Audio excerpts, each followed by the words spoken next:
friends, how's it going?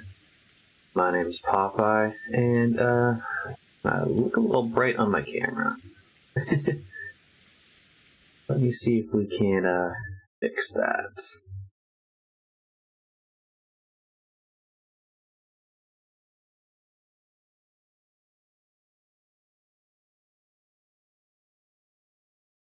That's a little bit better. Also, my cameras are a little bit high. There we go, that's better. It's just so light outside now that I'm sure this will change as we get into the night. Yeah. Like I said, I'm Popeye. Sam says this is a hydrate. There's your hydrate. We've got water today. And we got Think Bigger Cream Ale. That's what we got on the menu for today. So yeah, we got some more Umineko for you. Question Arc. Here. So, it is a 4.8% alcohol by volume beer. It's a hop malt mix. Yeah. Water, malted barley, hops, yeast. Let's find out. It's okay. I got this in like a batch. This is like a small-time brewery. So I got a bunch of them. This is probably my least favorite so far. I like my beers hoppy.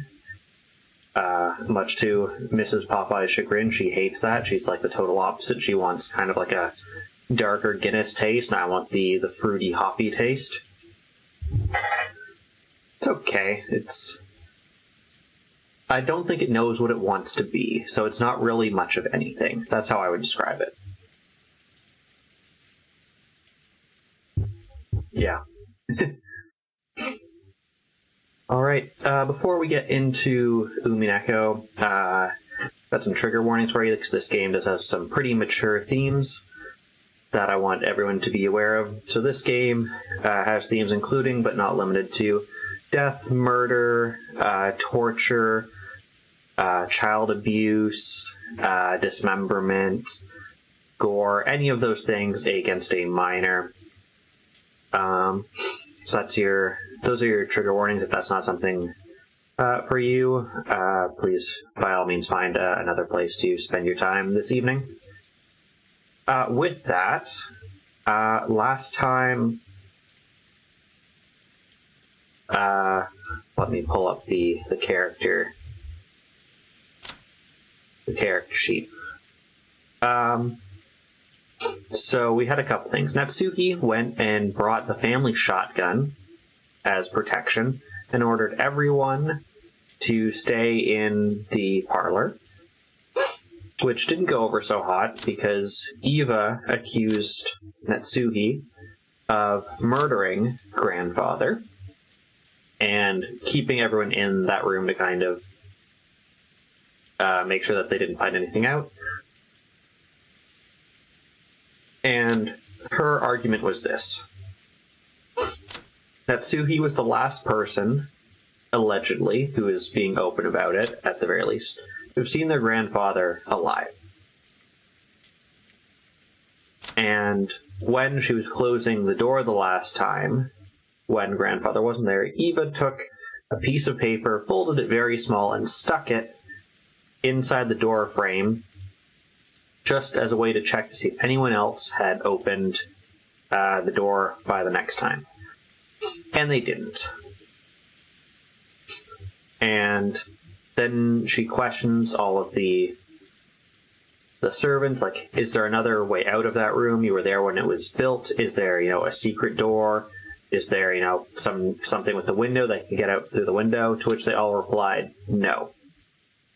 So Eva creates this concept of there's a locked room, because we're able to prove that from the last time the grandfather was seen to when they opened the door, no one went in because her sheet of paper had not left.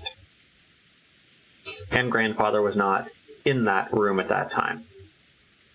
So what she accuses Aunt Natsuki of is lying when she said, "Oh, I saw grandfather earlier this morning before breakfast," that he was already dead and not in that room.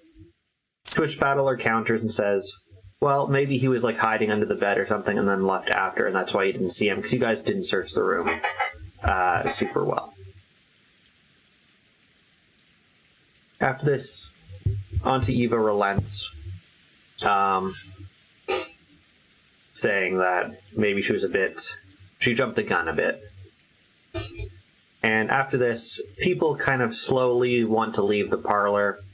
Natsui's not super jazzed about that, but lets people go as long as they don't go alone. So, the servants are all in the kitchen. I believe they're supposed to be preparing dinner or cleaning up from dinner, something like that.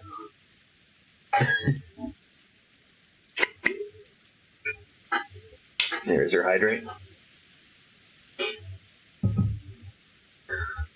And Battler slips out under the guise of needing to go to the bathroom, and overhears a conversation between Canon and Genji. I always call you Goda. Goda's dead.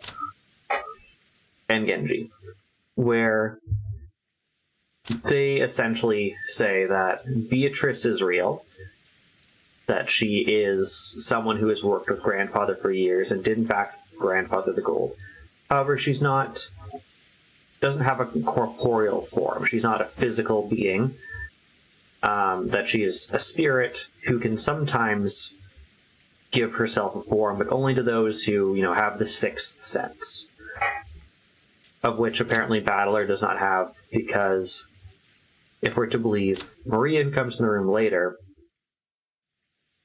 Maria says that he doesn't have the sense, and everyone else in the room is staring beyond Battler at something or someone that we cannot see. So the implication there being Beatrice was in the room with us, and Maria says that Beatrice hates when people say that she's not real, and says that if Battler didn't have the charm that Maria gave him, that he would be dead, to which Battler counters, I actually lost that. I never had the charm. After you gave it to me, I lost it at some point after that beach outing we had, so that can't be right, because if you're saying she would kill me without it, and I haven't had it, then she should have killed me. And I think that about sums it up. So with that, let's dive back into it. The uncomfortable atmosphere continued even after those two left. Who are those two?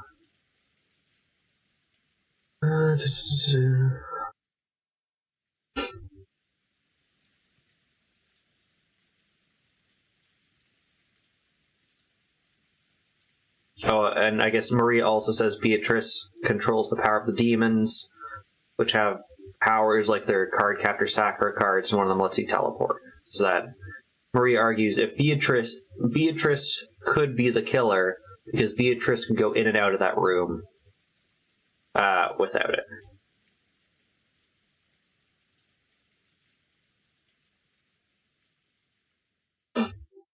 Now, I guess we'll find out soon who the two are.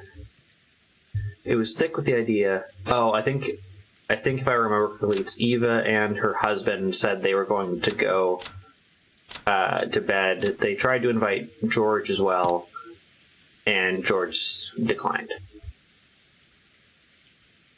It had begun to feel like discussion of the incidents was itself taboo. So no one was mentioning it, at least out loud. However, those thoughts were what filled our minds. All we couldn't say aloud made our heads feel like they were going to explode. So at least on the outside, the parlor had once again regained its calm mood, though everything was left unsettled. 少しだけ雨足が弱まった気がするね。まだいっぱい降ってるよ。おー。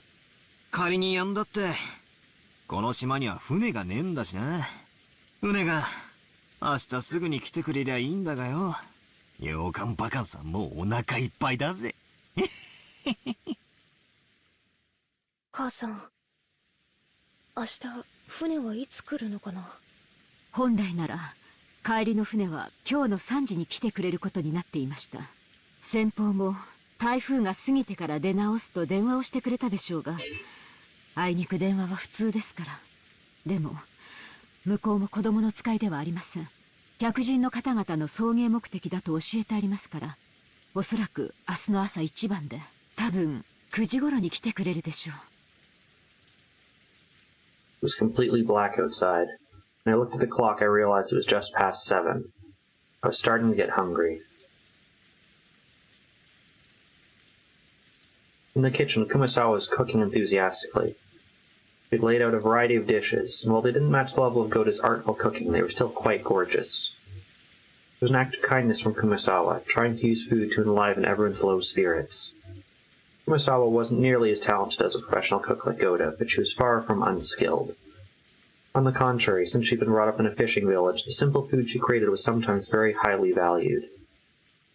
Kennen arranged the food. Kumasawa had finished creating on plates under her direction. Kennen also helped in the kitchen sometimes, but since he rarely placed in that role, he was slightly awkward even though he tried his best. Self-conscious about the fact that he couldn't skillfully arrange the food, Kennen's expression darkened slightly. Kumasawa smiled to say everything was fine. きれいに盛り付けられてます。カノン君もお上手ですよ。シャノン姉さんだったらもっときれいに。Kennen stopped arranging the food for a bit and hung his head. Shannon was the one who always assisted Kumasawa in her cooking. Tonight, Kennen was doing it instead. As he remembered Shannon's face and her brutal end, he grimaced. Genji spoke kindly to Kennen as he advanced upon. Nanjo had escaped from the parlor once the mood had become sour, and Genji had become his opponent in a game of chess upon Nanjo's request. はい、今は忘れます。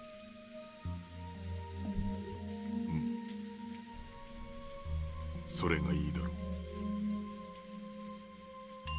Genji purposely faced away from Kennen as he spoke. He did so because he understood that it might make things tougher on Kennen if he noticed that someone was looking at his eyes. Nanjo also understood that and held back any thoughtless words. 金蔵さんもどこへ行かれたんでしょうな。ご無事だといいのですが。わかりません。ただ、すべては親方様が望まれ、仕組まれたことのように思っています。それを邪推することは、親方様にお仕えする家具には過ぎたことです。源氏さんは怖くないのですか。私には今夜まだ何か良くないことが起こるような気がして。怖いことなど何も。私はただ後ろ宮家にお仕えするだけです。Nanjo sighed through his nose and made a carefully considered move. Nanjo was very slightly dubious. Could Genji possibly think that he would be left out of this? He couldn't begin to imagine what was happening inside this mansion, but he definitely couldn't deny the possibility that it was something of Kinzo's design. Whoop. Double-clicked. If he likened this island to chess, Kinzo had opened the game, and as a result, 6 pieces had fallen. Could it be that Genji was calm because he believed that he alone was outside the chessboard and safe?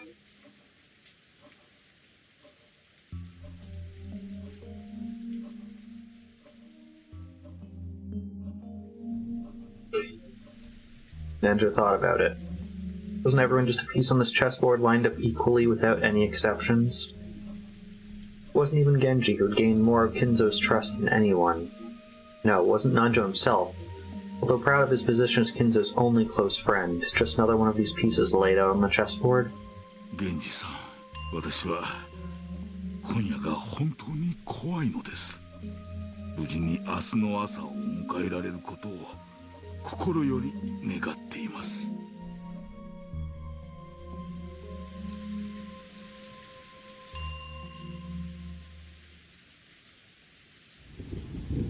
The guest room that even Hideyoshi had moved into was used to house guests before the guest house had been constructed.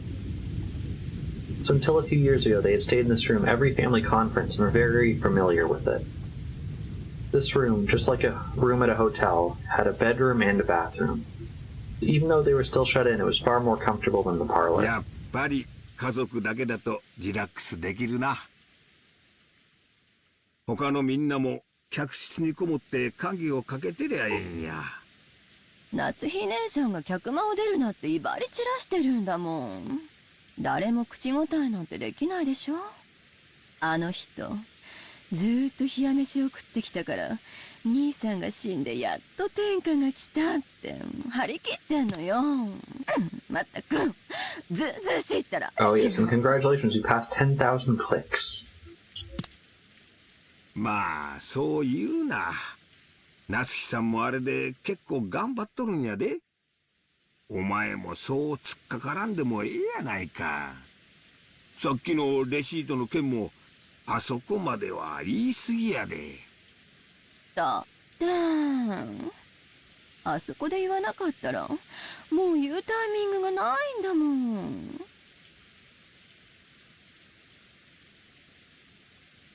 Yeah, I'm using mouse. I know some people use spacebar. I like my mouse because it's further from my mic, so I find it makes less sound. And how are you doing today, Destroyer? Oh, and I did not read that text at all. でも、こうして二人きりになるのはずいぶん久しぶりよね。Eva self-concutely sat down beside Hideyoshi, who was lying on the bed watching TV. そうやな。思えばわしもお前も老けたもんや。ジョージが生まれてから何もかもがあっという間や。本当にあっという間よ。子供を作るの焦りすぎたかしら。Eva's eyes looked like they were staring off into the distance. Yes, she had thought it a once-in-a-lifetime chance. Glad to hear you're doing fine. Her older brother, Kraus, had been unable to have a child for quite some time. 6 years passed after his marriage to Natsuki without any signs of pregnancy, which didn't please Kinzo at all. As for Eva herself, she would be removed from the Ushirmiya register anyway once she got married, so whether a successor to the head was born or not, it was all the same to her. So she had thought. Then one day, she had a heavenly revelation. Or maybe it was the whisperings of the devil that she had heard in her greed. Perhaps she could remain in the Ushirmiya register if she gave birth to a successor first.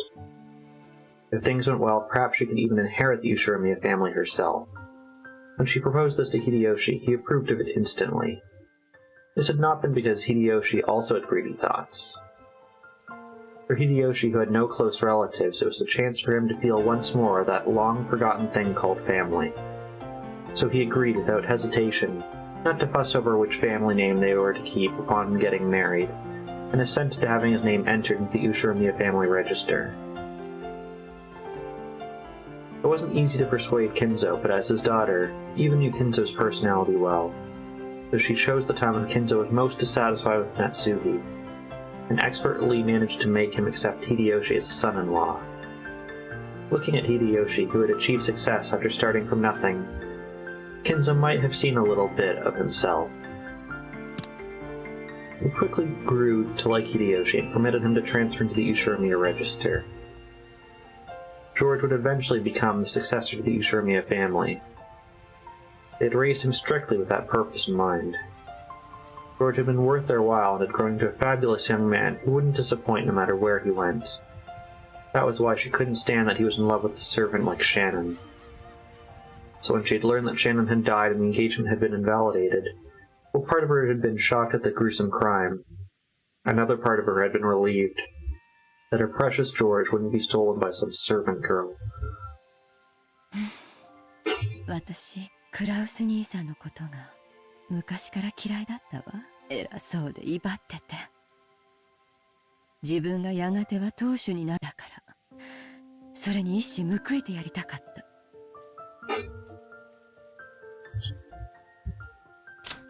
I mean, there's definitely characters here you're designed not to like. I think most of the adults, except for maybe our stepmom. Hideyoshi's alright, I guess. Natsuhi has her moments, but like the four immediate heirs, I think there's easy reason to hate all of them. でもそれは子供の頃の感情なのよ。でもその感情は結局自分の人生のほとんどを支配した。それだけならまだいい。その感情はあなたやジョージまで巻き込んで振り回してしまった。エヴァ、備え自分を責めるな。Hideyoshi sat up and put his arm around Eva. She'd feel a warm understanding from him. わしはな、自分の人生はもうとっくに折り返しに入っとる。でもな、今日までの生活を後悔したことは一度もないで。一度もや。エヴァと一緒で他の男どもじゃ味わえん楽しい人生になったと思っとる。戦争で身寄りを失ったわしにもう一度家族のぬくもりを教えてくれた。だから後宮の家には感謝しとるし、わしの唯一の家だと思っとる。わしとお前が歩んできた人生にな、もう今日までほんまに楽しい人生や。Don't raise that death flag, mister. ありがとう、あなた。Eva hung her head, burying her face in Hideyoshi's chest. Probably no one in the parlor could even imagine that this side of Eva 感謝 existed. するのはわしや。今日までお前と一緒にいて後悔した日なんてあらへん。Yeah, for sure. 私もよ。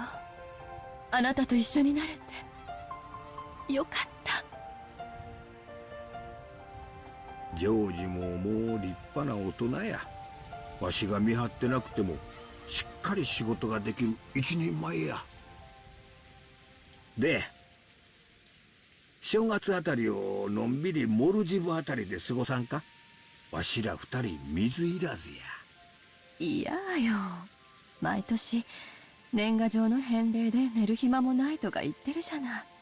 次の正月だけはなしや。年賀状はみん。黙って下のお年玉くじだけチェックするんや。今年はカラーテレビくらい当てたいで。やだ。モルジブでお年玉くじのチェックなんてしたくない。じゃあそいつもなしや。水いらずのんびりでジョージが生まれる直前の新婚時代の続きをちょいとしてみんか。それならいいわね。モルジブはええとこらしいで。なんもない島に美しいサンゴ礁と水上コテージが並んでてな。新婚時代の続きっていつからなの？仕事納めしたらすぐや。旅行店に聞いてみんとわからんが、多分大晦日前には。いや、今すぐが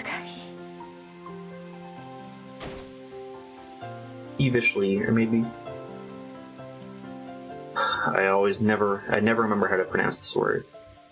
Coquettishly, Eva pled for his lips. The only sounds that filled the room were the distant voice of the announcer on the TV, Hideyoshi had left on, and the obnoxious pounding of the rain against the window.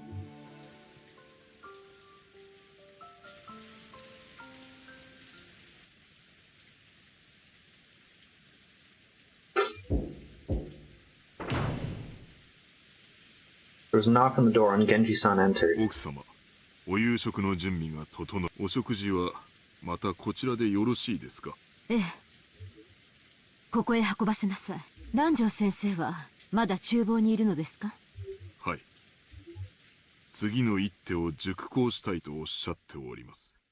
ご安心を。他の使用人たちとご一緒です。源氏さんはじい様の相手ができるくらいチェスが強いもんな。南條先生よりも強いらしいぜ。そうなんだ。昔相手をしてもらったことがあるけど、マリア、もうすぐ飯だそうだぜ。しかし、よく一日中テレビを見ていて飽きねえな。いつもテレビいっぱい見てるから平気。マリアちゃんはテレビっ子なんだね。This is the pre-iPad kid. She's a TV kid. 食事だから机の上を片付けないとダメだぜ。It was still cluttered with the aftermath of the drawing contest we'd all been having, using several pages torn out of Maria's notebook. Jessica began cleaning that up quickly. Still, everyone here sure can draw. Really shocking. 源氏、エヴァさんたちにもせめて食事くらい一緒にしないかとお声をかけなさい。どうせ断るでしょうが。かしこまりました。お父様の次はエヴァさんですか。つくづく後ろ宮家の食卓には全員が揃いませんね。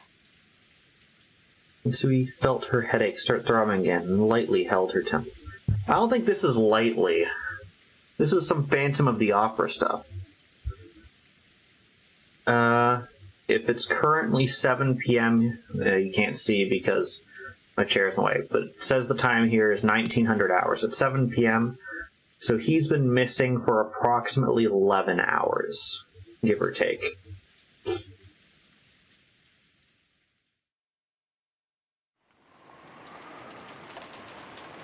The distance from the kitchen to the parlor wasn't that large, so Genji had gone there and back by himself.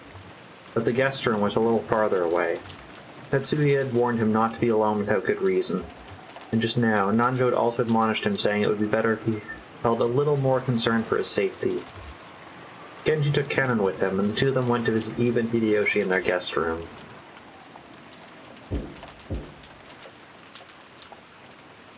Is it just me or their keyholes upside down? I haven't seen a whole lot of like old-timey doors like this, but I always remember it being the other way, where the large part's at the top. Genji knocked on the door. Eva-sama, Hideyoshi-sama, お夕食の準備が整いました。 Okay. I think I only have one relative that has like an older house that was probably built in like the early 1900s.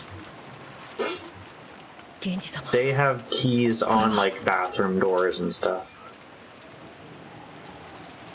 Kennen pointed under the door. A Western-style envelope had been inserted under it.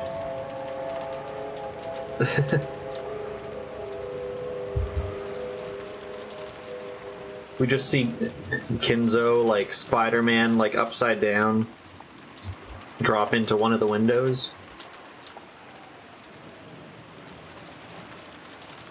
Normally when something was inserted this way, it would be interpreted as a message from someone outside to someone in the room. So since this might be a private note meant for Eva and Hideyoshi, it was not something that Ken and Genji were supposed to take interest in. But this Western-style envelope was Kinzo's envelope, the same as the one Maria had taken out last night and surprised everyone with.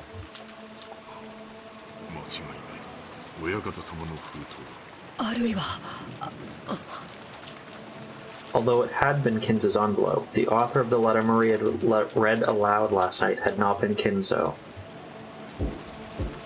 Genji continued knocking a little harder and called out in a louder voice.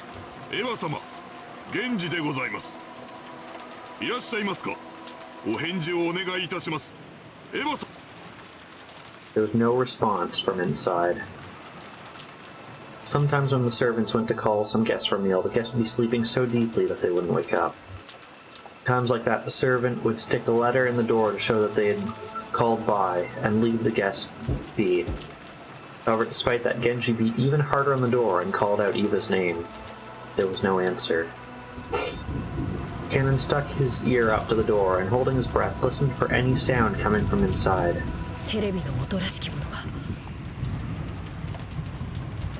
I'm pretty sure we're still around episode 1, maybe episode 2 if we're lucky. And it's a 12 episode, 1 season anime.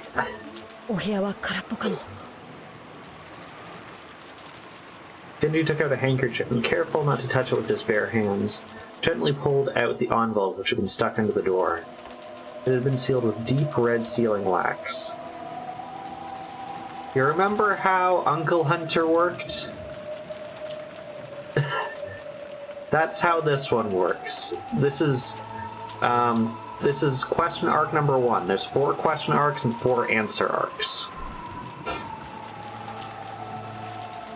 Eva-sama! Eva-sama! どうかお返事を! もうお部屋にはいらっしゃいませんか? Even so, there was still no answer. I won't answer that in case people who haven't seen want to know, but I think we're kind of getting near the end. Kinzo vanished in the morning. I believe it's before the murders were found, but after everyone was missing.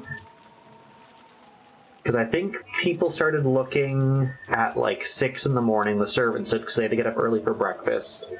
Natsuhi went to speak to grandfather, I believe around 8 o'clock, and he was still there, saying he wouldn't come to breakfast. And then they went again to check in on him, I think around 9, after everyone was found. All the bodies were found, and he was missing at that point. If only we had a gold-plated yacht. There was a chance the two were aimlessly walking around the mansion. This was the home Eva had grown up in. There was plenty of reason to think she had gone out on a casual stroll. Genji groped around in his pocket and pulled out a bundle of keys, including the one that would open the guest room. Cannon also understood what this meant. They would sometimes unlock a guest door so they could go in and do things like make beds, but only after they had made sure the guest was out. To unlock the door for a separate reason, and especially to do so when there was a chance the guests were still in there, and without their permission, was an action unbecoming of a servant. However, Genji had decided. If the problem had been that his knock hadn't received a reply, he wouldn't have gone this far. The envelope under the door was doubtlessly Kinzo's. Or rather, one of the Western-style envelopes of the Ushiromiya family head. And after last night, the sender of this envelope could be someone other than Kinzo. If this letter had been sent by someone other than Kinzo...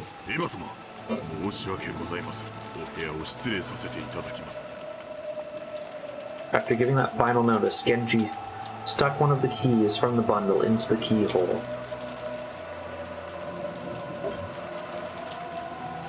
There was the sound of the door unlocking, and then he slowly turned the knob and slowly started opening the door.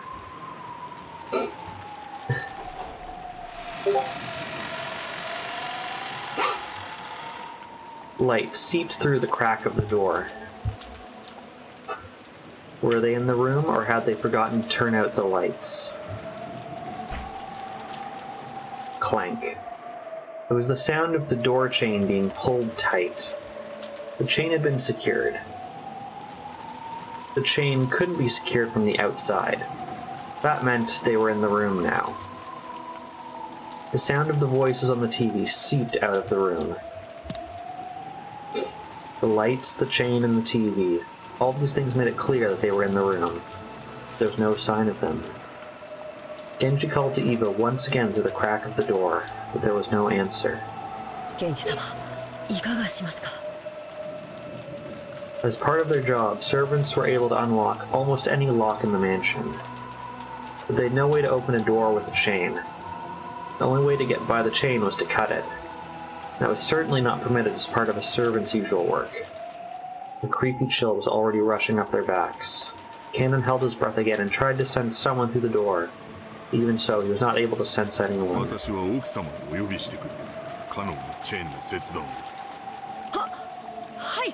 How about we don't split the party? That seems like a better course of action right now.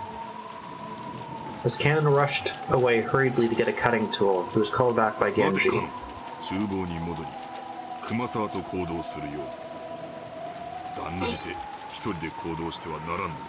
Oh, it was fine when the 6 other people died. Maybe he could. はい、かしこまりました。 It looked like Cannon was wondering why he had to do something so troublesome in the middle of this urgent situation. But Genji had said it out of weariness. He didn't care what happened to himself, but in the worst case scenario, he didn't want anything to happen to Cannon.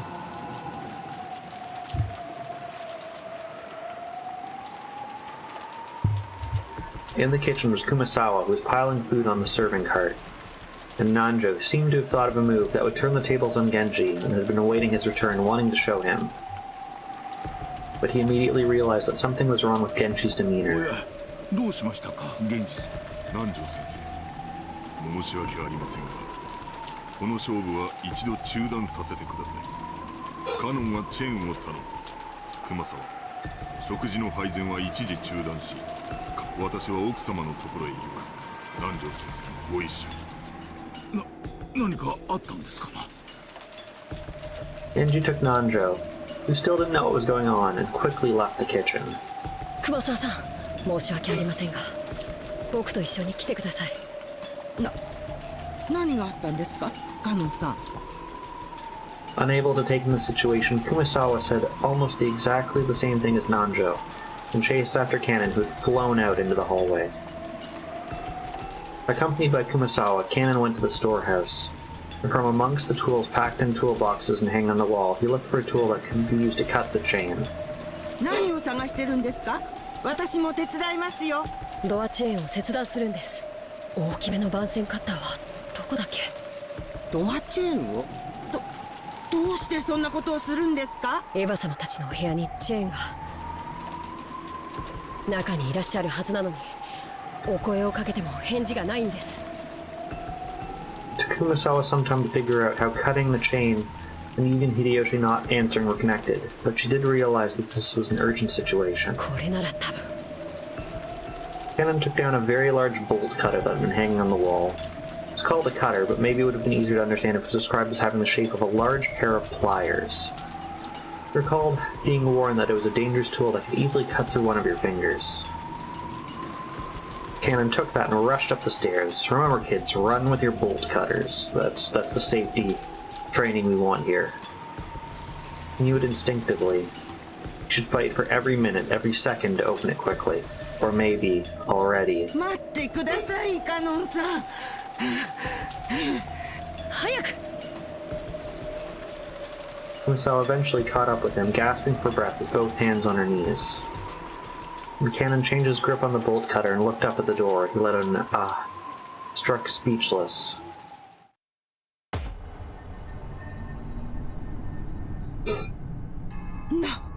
Nan desu ka, kore wa?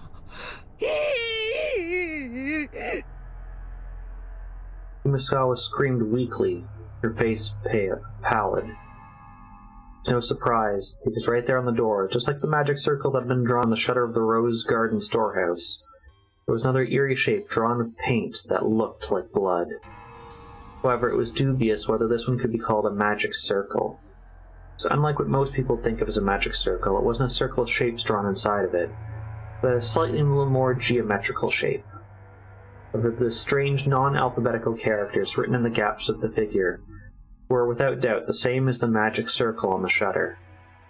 But the thing that Cannon struck speechless was not how eerie the magic circle was. Only moments ago this hadn't been here. He returned to the kitchen for a short while, and then gone to the storehouse to grab a tool and headed right back. Put those together and it couldn't have been more than 5 minutes. How could someone add something this creepy during that period of time? Yet 5 minutes. And as though it had just been drawn, almost like the door itself was bleeding, several unsettling vertical red lines slowly dripped down, getting longer and longer. Once we get all the information, we'll go back over all the people and see who it could have been. But let's gather information first. Kumasawa's knees gave way and she sank down on the spot. Kumasawa hadn't done this first, and Cannon surely would have wanted to. Beatrice!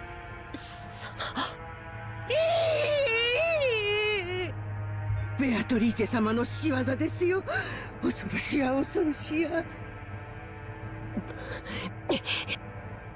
Cannon gulped, then readied the bolt cutter and approached the door. He didn't want to get close to this disturbing magic circle, and he really didn't want to touch the steadily dripping substance that looked like blood. But if he didn't get close, he couldn't cut the chain. Fighting this cold feeling, he gulped again, and after gathering his courage, went even closer, putting the bolt cutter up against the chain. He then pressed with all of his strength and cut through the chain far more easily than he had imagined. The chain fell into two separate parts, which continued to clang as they swayed back and forth. カノンさん、足元に封筒が。しかもこれは、親方様のもの。It looked like Kumasawa had also noticed the Western-style envelope at the bottom of the door, and that the sealing wax had been sealed with the head's ring. Kenan was lost for just a second over whether he should open the letter first or check inside the room, but he decided on prioritizing his original purpose. Kenan pulled a handkerchief out of his pocket. This was so he wouldn't leave fingerprints on the door. If his worst fears had been realized, the police would want to investigate this room too. He slowly pushed the door open. Actually, before we get into this... Okay. I was curious to see if they would be marked as gray. They are still marked as alive at this moment in time. Not missing, not dead, they're marked as alive. He was able to hear the sound of the television that had been seeping out slightly more clearly now. Ava was face up on the bed with her shoes still on. Kumasawa, who had fearfully entered after Cannon, and who was hiding behind his back, screamed a short "hee" again when she saw Eva like that.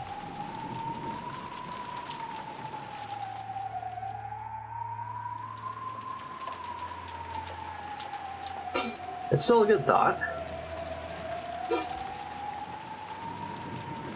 Eva's shoes had been the first part of her that Cannon had seen, so the incongruity of wearing shoes in bed was the first thing that entered his mind. Yeah, I figured he meant paint. But after he shifted his line of sight towards Eva's head, Cannon couldn't help but let out a short scream like Kumasawa. Right in the middle of Eva's forehead, something was set there? Growing there? No. Right in the center of her forehead, an old-fashioned knife, in quotes, or some weapon like it was stuck right in.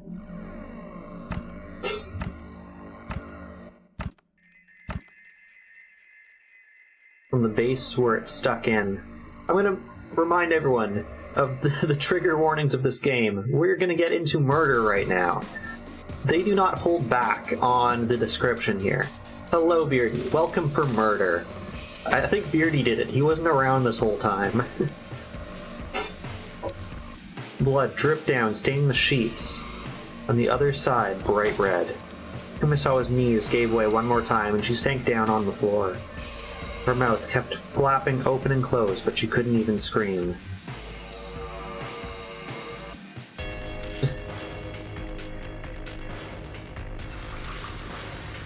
Eva, with some kind of weapon sticking out of her forehead, was dead. She is now dead. Hideyoshi is alive for now. Both eyes were open wide, and the image of the person who killed her must have been burned into them. But the mouth, with which to speak that truth, had already been eternally sealed. Even though that forehead was the last piece they wanted to look at, they couldn't tear their eyes from it. Right there, the weapon was stuck in Eva's forehead, standing almost perfectly upright. On the handle was a design so complicated you could never expect to see it on an ordinary weapon. That thing can be summed up with the word occult. It was a vulgar object, with a design that might have been of some demon. Hideyoshi-sama wa...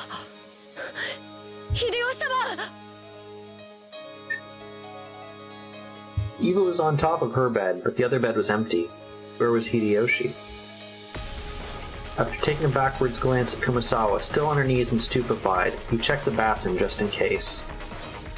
At the moment he opened the door, he was greeted by steam and the sound of the shower. The bathroom was of the same familiar style as most hotel bathrooms, containing both a bath and a toilet. In taking a shower, a waterproof curtain was used to keep water from flying out, Oh jeez, that is pretty graphic. That waterproof curtain was half open, and lying tumbled down in the bathtub was Hideyoshi, completely naked, both eyes still open.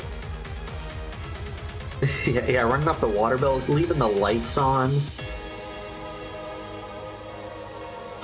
And those eyes were pointing right at Cannon. Just like Eva, a weapon with a demonic design was stuck into his forehead.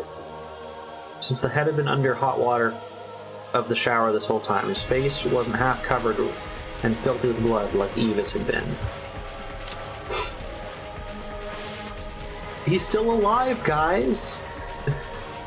He's not dead yet!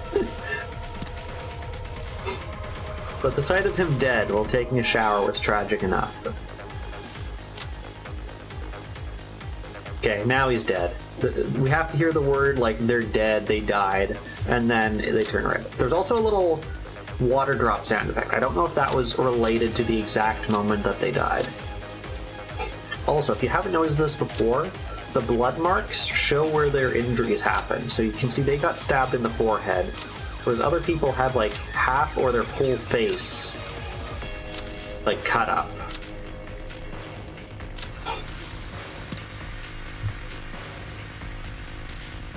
Just then, Natsuki's voice rang through the hall.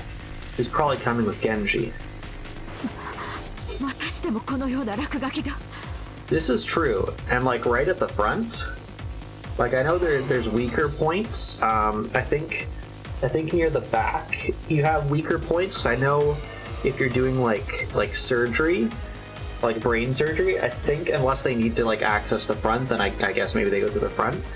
But I think they prefer going through the back.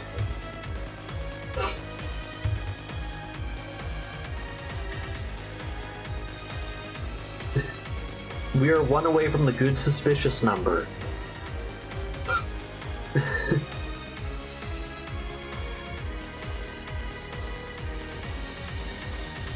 Okay, Samus, I'll hear you out. Who is drawing the bloody circle then after all of this? Because these two clearly couldn't have done it. この手紙は中には何と？いえ、まだ読んでおりません。うかつに触らん方がいいですな。犯人の指紋が残ってるかもしれん。警察に渡した方がいい。わざわざ手紙を残すくらいです。どうせ指紋など残っていません。 Stating this with finality, Natsuki picked up the envelope. Before checking the contents, she entered the room herself, where she found Eva dead.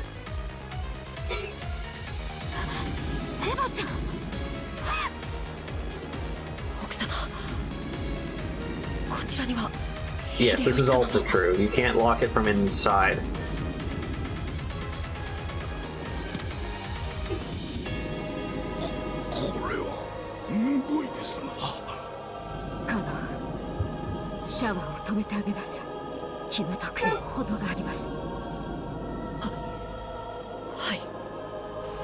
Ken gripped his handkerchief and twisted the valve, turning off the shower. In the bathtub, a small bottle of body soap had fallen with its cap off.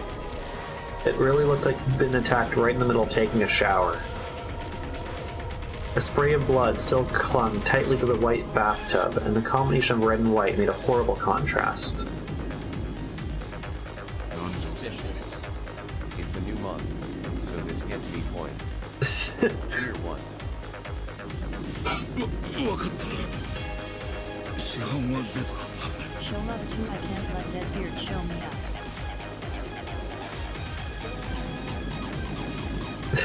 Gosh dang it. 守護工場も始まっとらん。おそらく殺されてから1時間経ったかどうかというところだろう。 Okay.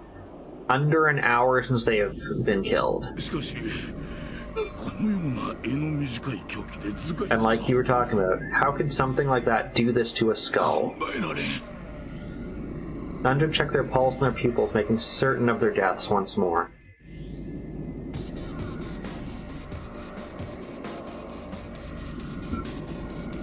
As Cannon watched this business-like treatment, he thought, couldn't you tell at a glance that they're dead without doing all that?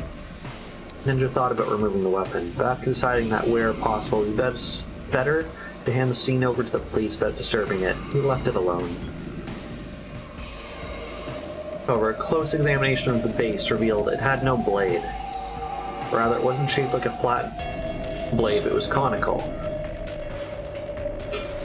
He noticed that, rather than a knife, it was more like a short-handled spear, something with a shape better suited for thrusting than slicing. Also, we crossed 11,000 clicks. Oh yeah, and we can check the current song. You like this one, it's called Golden Slaughterer.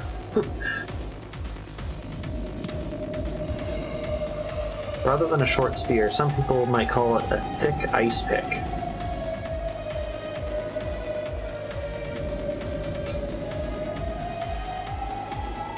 Thank you for making suspicious thrusting our suspicious 69. At any rate, the original hideous purpose for which this weapon with its unsettling design was made, exactly how that purpose was carried out, were both displayed here in such a glaring fashion that there were absolutely no need for further words to describe it. Natsui, hoping to escape the repulsive steam filling the bathroom as soon as she could, covered her mouth with a handkerchief and dashed from the room. Just viewing the gruesome bodies for an instant had been enough to burn the image into her eyes. Thank you for the quote.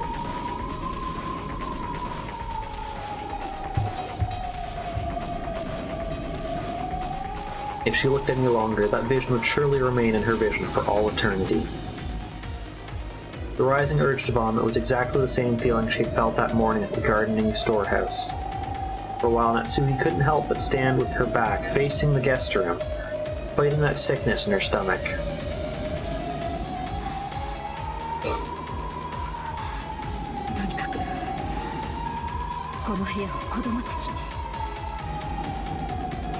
I don't even remember the context of that quote at all.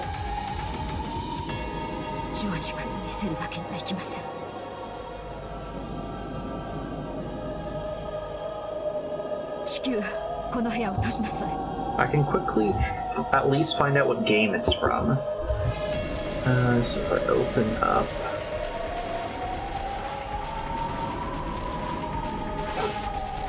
I mean, I removed them for the purpose of that, but I do have a raw quote command that was bot files.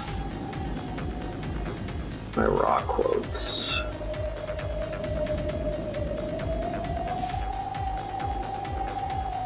And it is...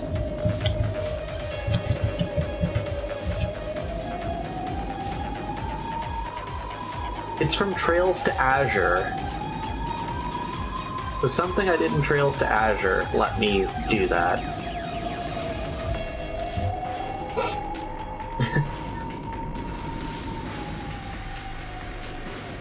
And yes, I don't know if Eve is the killer. Unless she killed those other people, then this one was a suicide.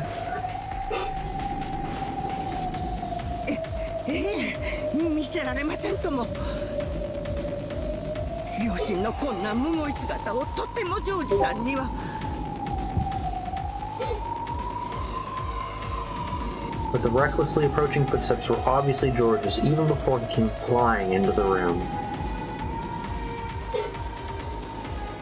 George and the other children had been waiting in the parlor. When they'd seen Genji call Natsuki out, and noticed her turn pale and fly out of the room, they had felt that he might have been the bearer of bad news.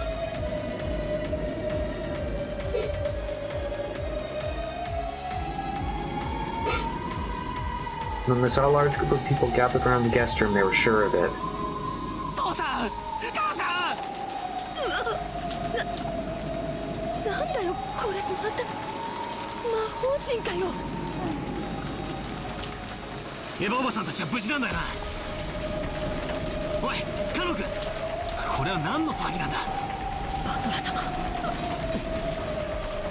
Cannon didn't have anything to say. George's scream after he ran into the room told them everything they needed to know.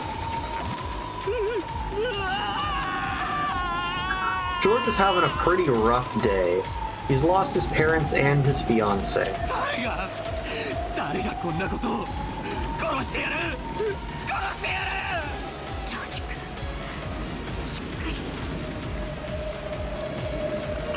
And so he touched George's shoulder with her hand, but he violently shook her off. George collapsed on the floor beside Even, buried his face in the bed in front of his mother's face, wailing. Then he pounded on the bed with his fist over and over again.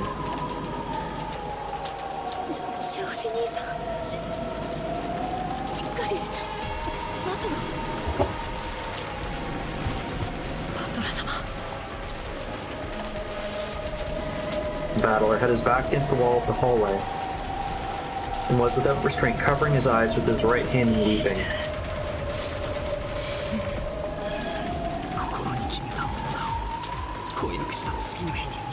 Yes, so far everything has been a head injury.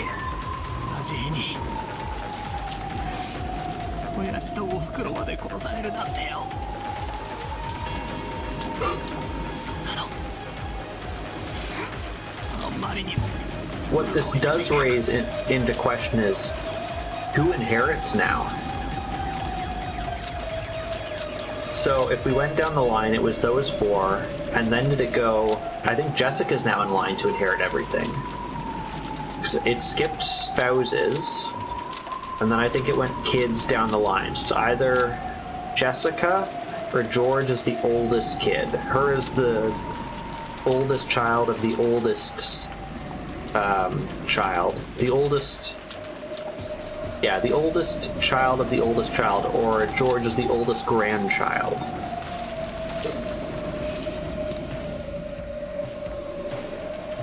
Of course, he felt sorry for everyone who had died, but Battler felt far more sorry for those who had been left alone by the deaths of others. Everyone here had now lost someone close to them. George wasn't the only one who felt sorry for her. However, George's pain was far greater than everyone else's.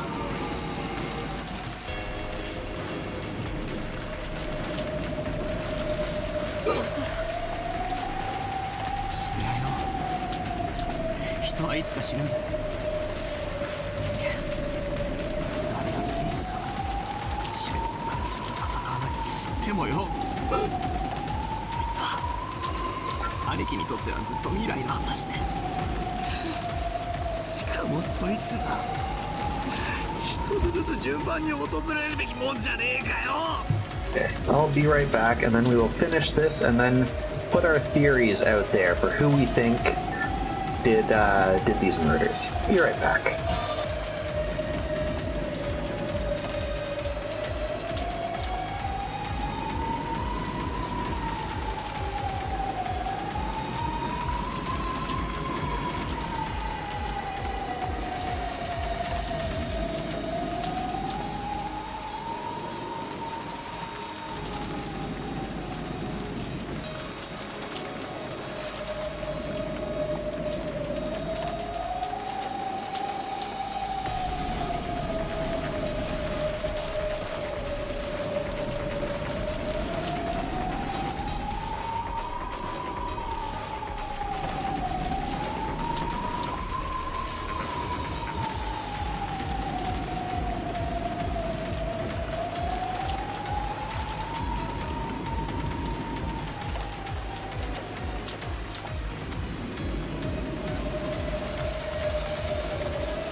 We're back.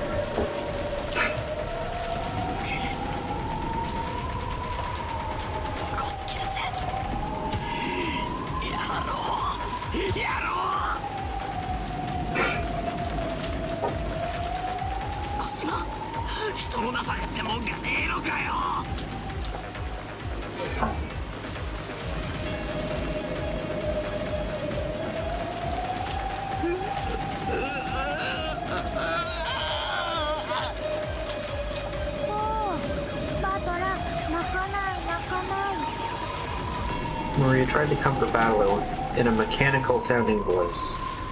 Battler violently wiped his tears.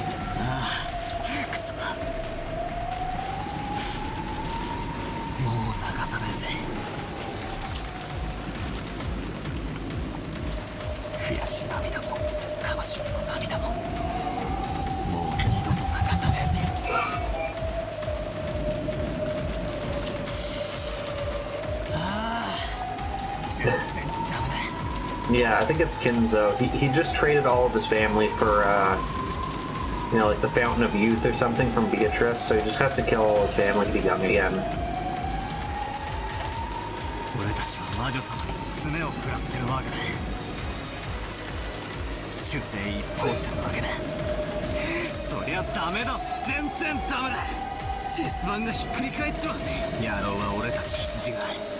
明日まで逃げる手段もなく怯えてるだけだろうと思ってるだろうよ。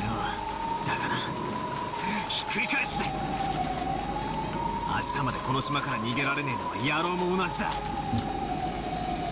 しょんべんちびりそうになりながら逃げ隠れするのは俺たちじゃねえ。野郎の方だ。暴いてやるぜ。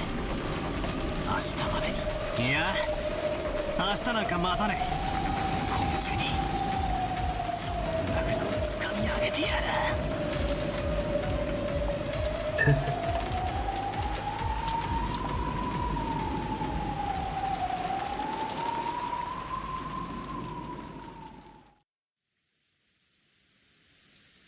Time is now とに unknown. かくこの部屋は警察が来るまでこのままにして施錠します。いいですね。Natsuki proclaimed as though she didn't care whether they agreed or not. If anyone had a right to object, it would have been George, but he looked as though he had shed enough tears. Still facing away from them, George nodded slightly and rose to his feet, and everyone else agreed in response. Natsuki still hadn't opened the head's Western-style envelope she picked up. But since they would be leaving the room now, she decided that she would unseal it in the parlor, where everyone could watch. As soon as they walked out into the hallway to head back to the parlor, some of them immediately felt something out of place, or maybe sensed something strange. 答えよ。マリアもわかるか。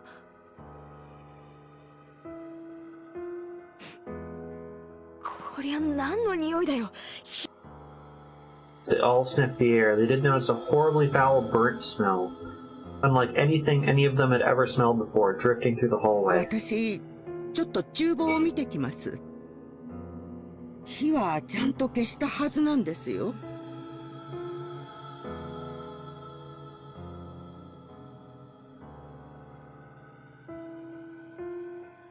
After noticing a burnt smell, it was natural that Kumasawa, who'd just been cooking in the kitchen, suspected it was her own clumsiness that had caused it. Kumasawa hastily dashed away. 熊沢と行きなさい。一人にさせないように。はい。 After nodding at Genji's order, Ken went chasing after her. The others, although they did not run, also followed in order to search for the source of the smell.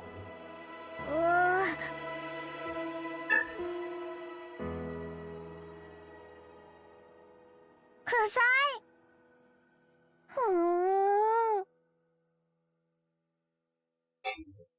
これは確かに鼻が曲がりそうな匂いですね。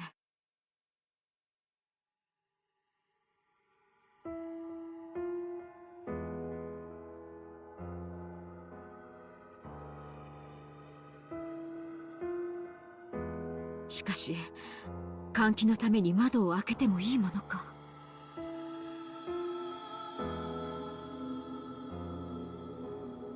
Natsuki was reluctant to open the windows in a situation where self-defense was so important. 換気扇を回させましょう。窓を開ける必要はないと思います。ジョージの兄貴、話しかけても大丈夫かよ。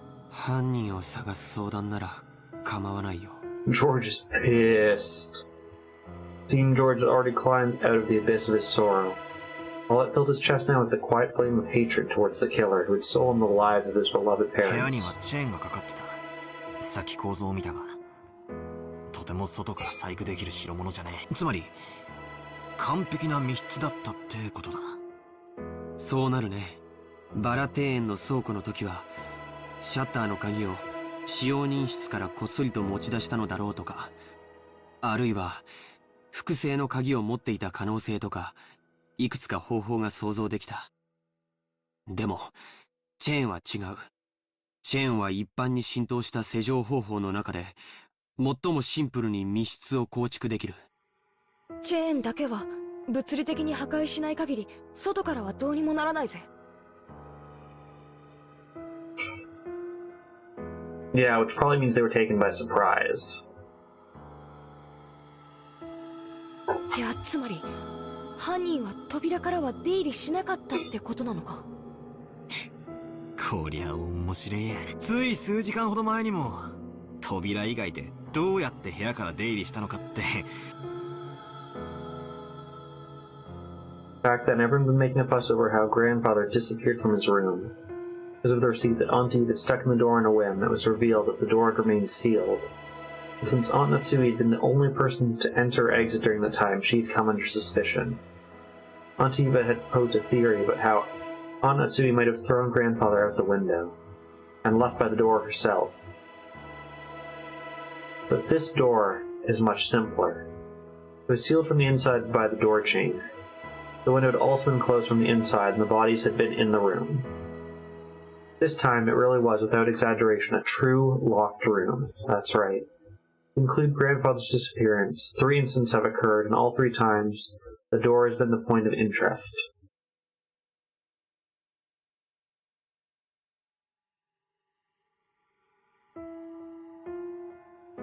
His grandfather's room was the last place he was seen in, and I believe it was about an hour between he was seen and when they checked again.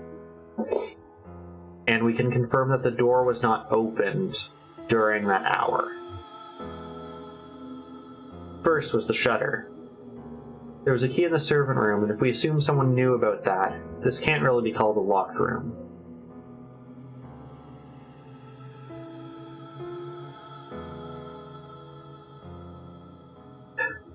Maybe, but I imagine someone would hear it.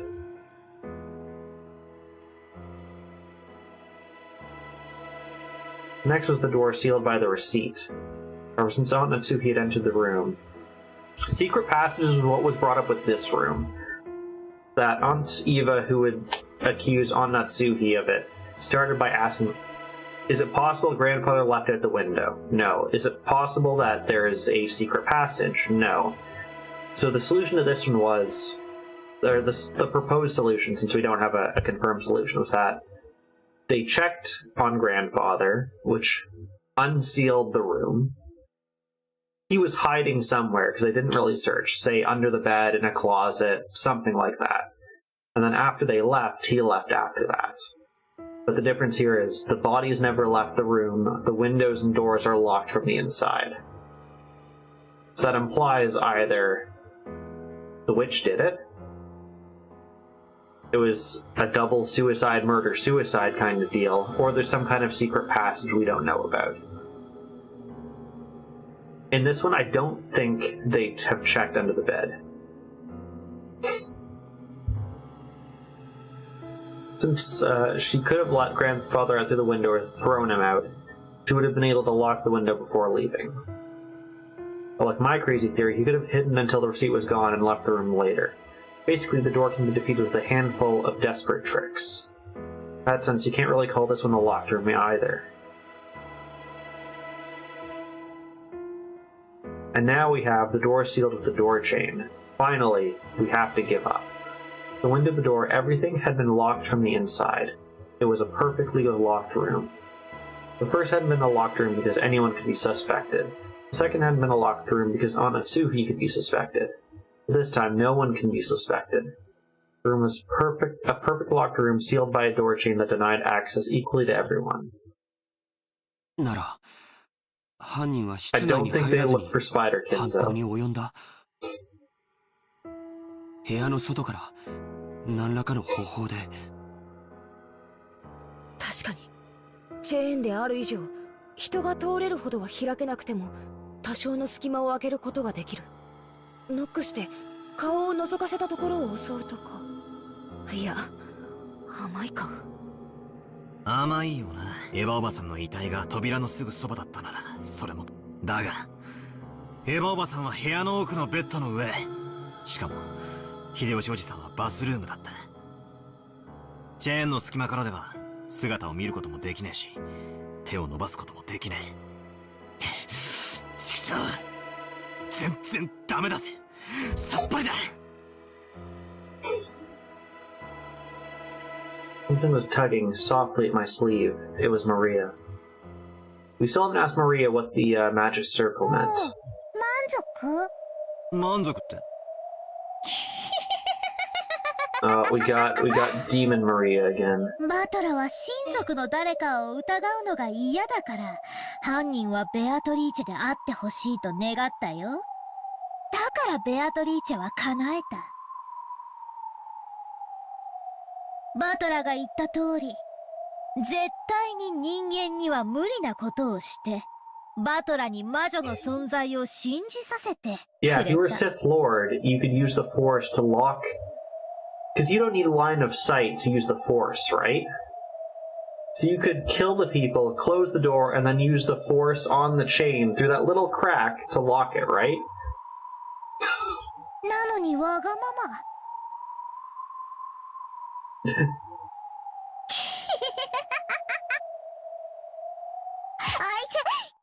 Okay, everyone, hold out your fingies. Who's got blood on their fingies from drawing the magic circle?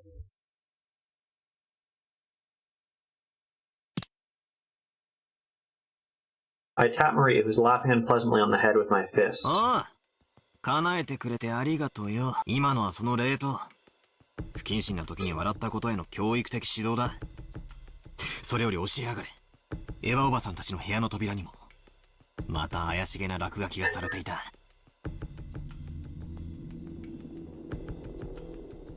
あれもまた魔法陣なのか。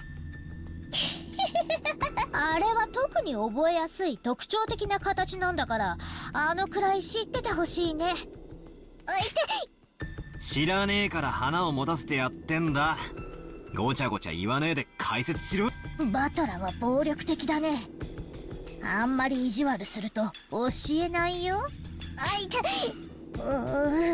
言うよこのげんこつ男。あれは月の1の魔法陣だよ。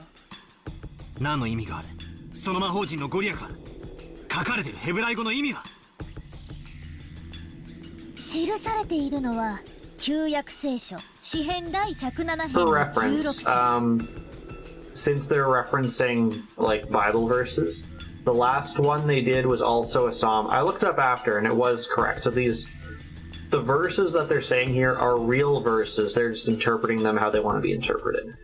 主は聖堂の扉を破り、鉄の栓抜きを打ち破ってくださいました。Maria's into the occult, so she knows Hebrew and what all of these magic circles and all the angels and demons. That's what they've given us, and that's why she turns into this like occult mode child.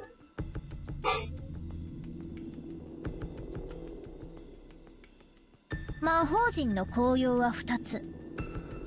一つはいかなる方法によって閉ざされた扉でも開くことができる。そりゃ便利な魔法だぜ。つまり魔法の力に頼らなきゃ開けぬ密室の扉っていう。もう一つの効用は、開かぬ扉を八方塞がりの事態に見立て扉を開く。難解な事態の時に用いることで、それまで思いつきもしなかった解決策を与えてくれるんだよ。平たく言うと、観察力や洞察力、ひらめきや直感を授けてくれるんだね。ベアトリーチェはバトラごとき人間風情に、この扉の開き方がわかるものかって挑発してるんだよ。Yes, fellow humans, let's prove her wrong.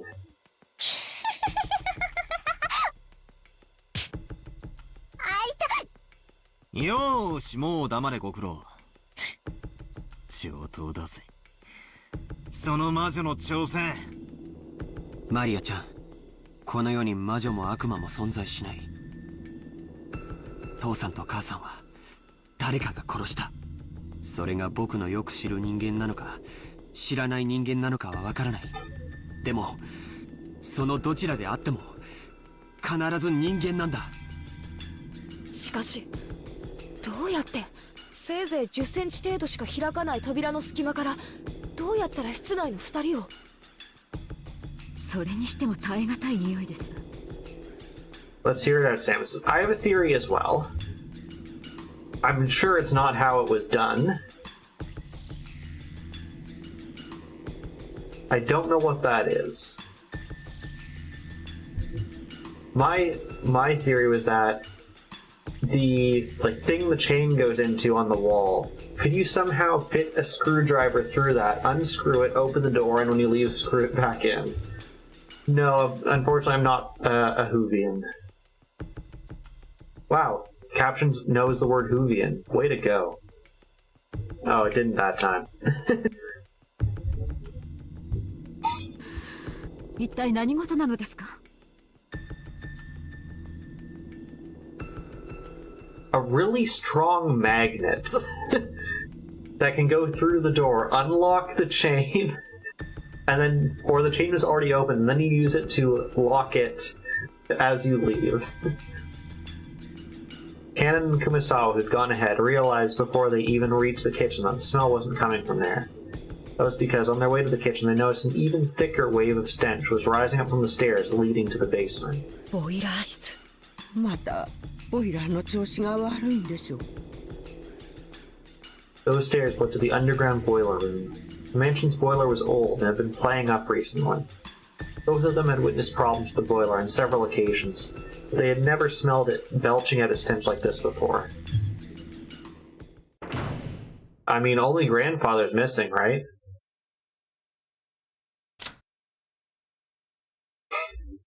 Yeah. So at this point, if you're assuming that all... how many are dead? 5, 6, 7... If all 8 people were killed by the same person or persons, our pool is cut in half. If you think that the OG5, or sorry, OG6, and next 2 were 2 different killers, then Eva could have been the killer of the original 6, and then they got killed by someone else. 今の音は The sound they had heard from the basement had definitely been the sound of a door closing. Although she did phrase as a question, Kumasawa, too, had already realized the sound couldn't have been anything else. Kumasawa was so surprised at the sound that her knees gave way yet again, and she cowered. Because at that very moment, no one could have been in the boiler room. Just a few seconds ago, everyone had been crowded together in Eva Hideyoshi's room. But who caused the sound of the door closing just now? Canon-san! Instantly gathering the situation, Canon ran down towards the basement. Since they'd heard the sound of the door closing just now, and there was no trace of someone climbing the stairs, that meant the person who closed the door was now inside the boiler room.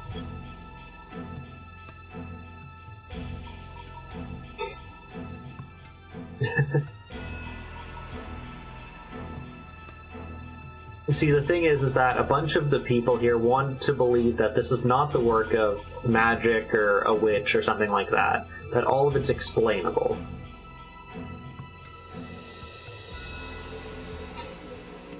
If the boiler room had been a dead end, Canon wouldn't have rushed in so hastily.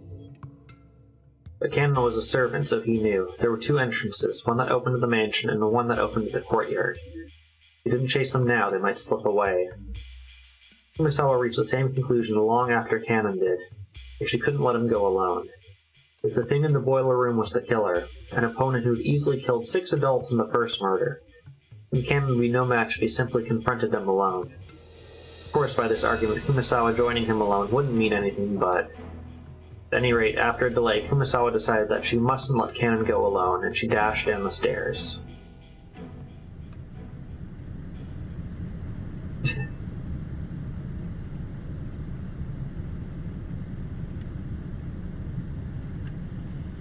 At that time, Canon was already in the boiler room.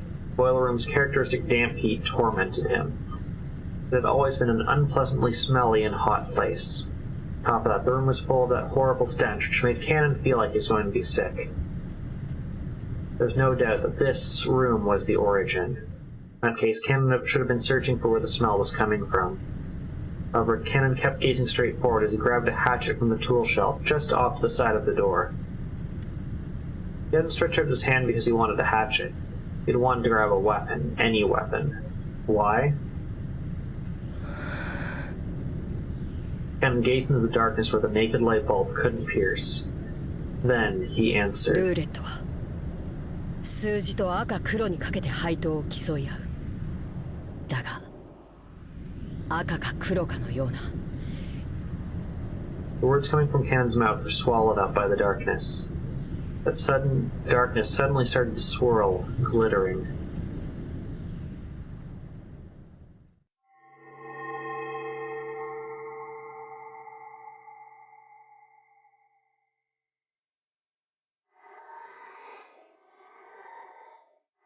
It was a very fantastical scene. Golden, sparkling butterflies that hid in the shadows all over the boiler room flapped their wings, twinkling beautifully, and disappeared into the darkness, gathering together. Cannon continued speaking, directing his words at the darkness as it swallowed the butterflies up. But as the butterflies gathered in the darkness, they, perhaps, probably, no, they must have laughed. But Cannon continued to speak without faltering in the slightest. 逆により的中率の低いかけ方をすれば親方様は天文学的なリスクを的中できることを奇跡と呼びその結果得られる天文学的な配当を魔法と呼んでいた。親方様とお前がどんな魔法を求めてルーレットに挑んでいるのか。しかしお前はルーレットには It has 2 green pockets. Roulette has a special pocket called Zero, which means the house takes everything in certain variants of the game, meaning that all of the coins bet on the table will be swept up, just as though everyone is forfeit. 僕は一つだけ心に決めていた。もしシャノンが殺されて僕が生き残るようなことがあったなら、この身を投げ出して お前のルーレットをすべて台無しにしてやろうと。Yeah, it is weird, right? これは親方様が決めたルールでも、ましてやお前が決めたルールでもない。このルールは僕が作った。僕はもう家具じゃない。お前のルーレットのゼロなんだ。 Cannon's face twisted with humiliation. It was clear he had been dealt ridicule in response to his self-denial. Cannon's brow creased even further. A furious expression that he had never shown anyone appeared on his face. The hand grasping the hatchet was shaking. Sweat became drops which slid down. It was clear that the emotion causing Cannon's hand to shake was not anger alone. However, Cannon suppressed that emotion. 僕はもうお前の言葉に惑わされたりはしない。悪魔のルーレットはこれでおしまいだ。地獄にてさらに1000年。次の召喚者を待つがいい。ベアドリーチェ! When Cannon swung the hatchet upwards and tried to dive into the darkness definitely sneered. Sneered at the courage as vulgar, lazy, futile, and meaningless.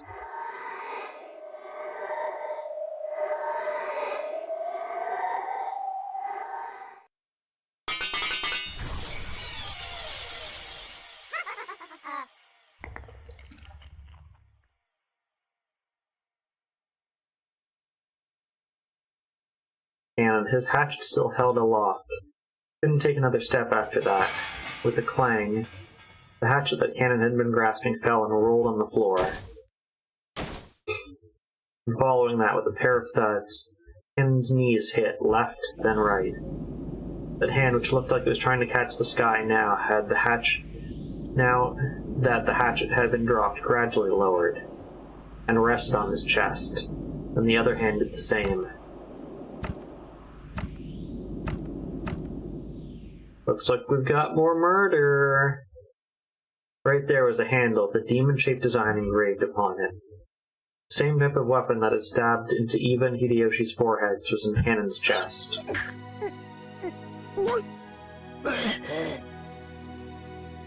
Fresh blood dribbled from the corner of Cannon's mouth as he twisted in anguish. It was makeup too powerful for Cannon's white skin.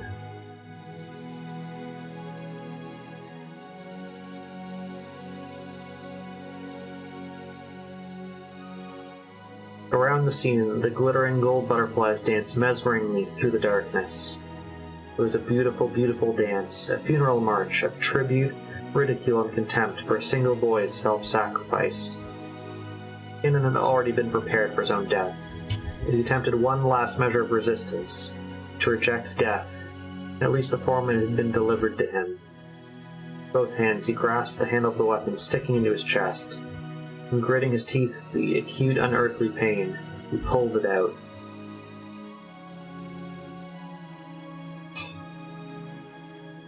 For only a moment, a bright red spray gushed out. It made an unpleasant blop sound. It probably resembled the sound of Cannon's soul as it was sucked into the swamp of the dead. Canon-san?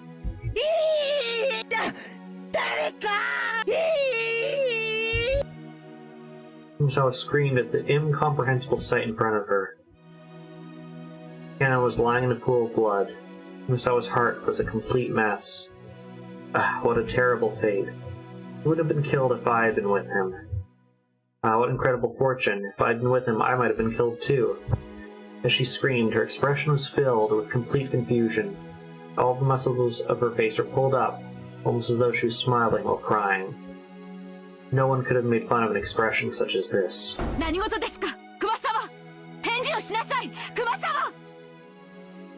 First one to dash in was Natsuhi, with rifle at the ready. Battler and Genji dashed in after her. Normally, they probably would have started discussing the origin of the violent stench filling the boiler room. But after they saw Cannon, who was lying on the ground as if he was drowning in an ocean of his own blood, the stench wasn't important anymore.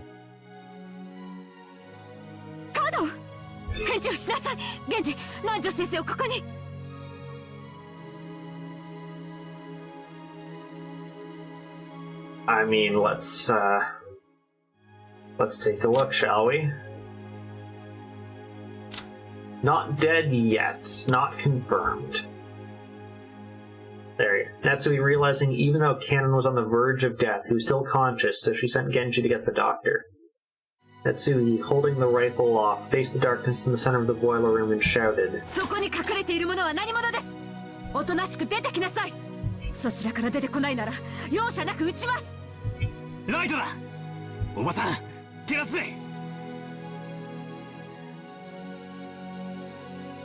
Battler, thinking quickly, took a large flashlight from the tool shelf, alongside the door, and used its light to cut through the darkness Natsui was glaring into. With the light only shone on mechanical-looking piping and a door. The door had been left open a small crack, and it was obvious that someone had left through there in a hurry.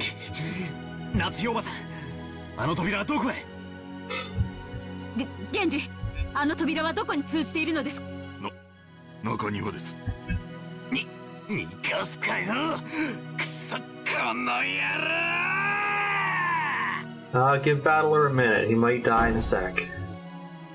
Battler let out a war cry as he slammed into the door. Cool air from outside suddenly rushed in. There were some thin, rough stairs leading up.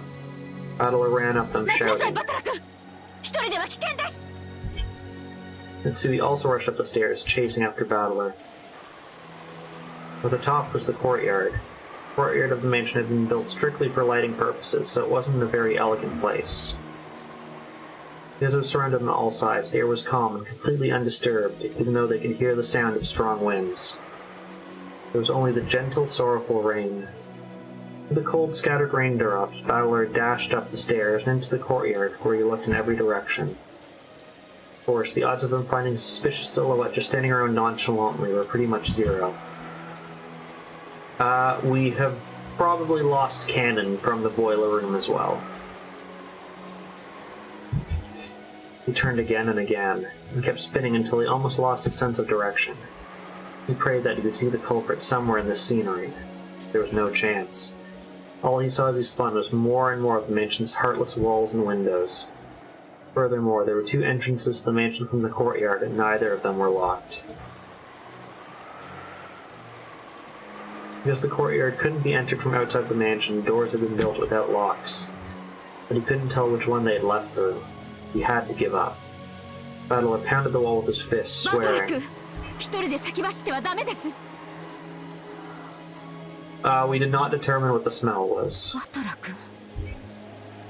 Battler put his head against the wall and scratched at it with his fingernails as he cried.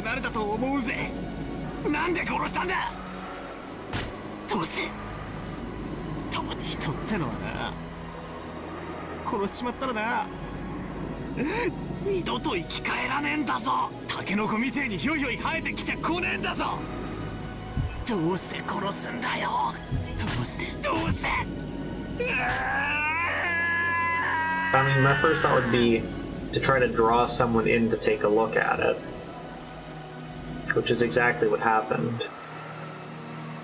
Battler was a boy who couldn't understand the feelings of pain and regret in a person's heart. So he cried with all of his strength. Natsuhi had always thought of Battler as a strong person, and was a little surprised to find that he had this delicate side. I mean, if we take things at face value, it's related to the message from Beatrice that we got at the dinner before. That kicked everything off.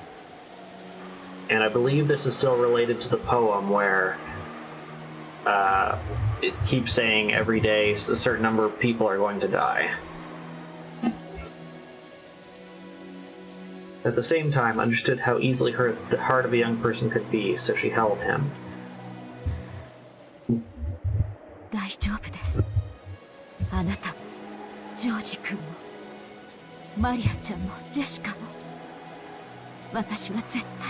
Well, the end of the poem, I believe, is everyone dies and then is brought back to life.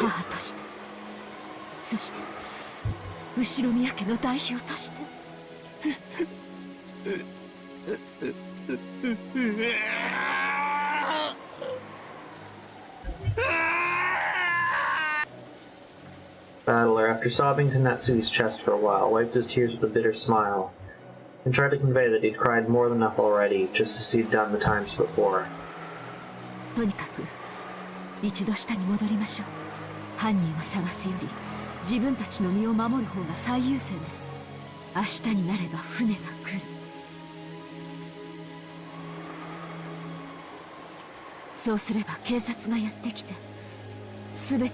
Probably not high, because I believe it's supposed to be they come back at the end, not in the middle. We are still missing... I mean, I guess there's a few options. One, we can't be sure that someone didn't go to the original 6 who are dead and take one of their bodies to burn.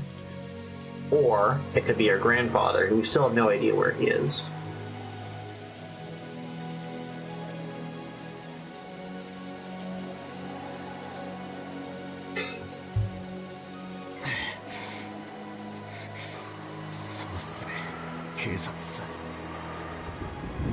When the seagulls cry, the crime will be solved. But for some reason, Battler felt a slight sense of uneasiness, as if the seagulls would never cry again. That couldn't be true. The typhoon passes, the lively seagull should return to the harbor again.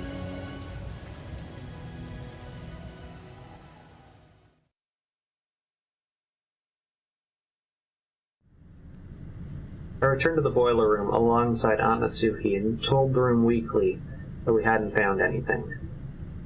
They told me that Dr. Nanjo and George Aniki carried Kanokun to the servant room.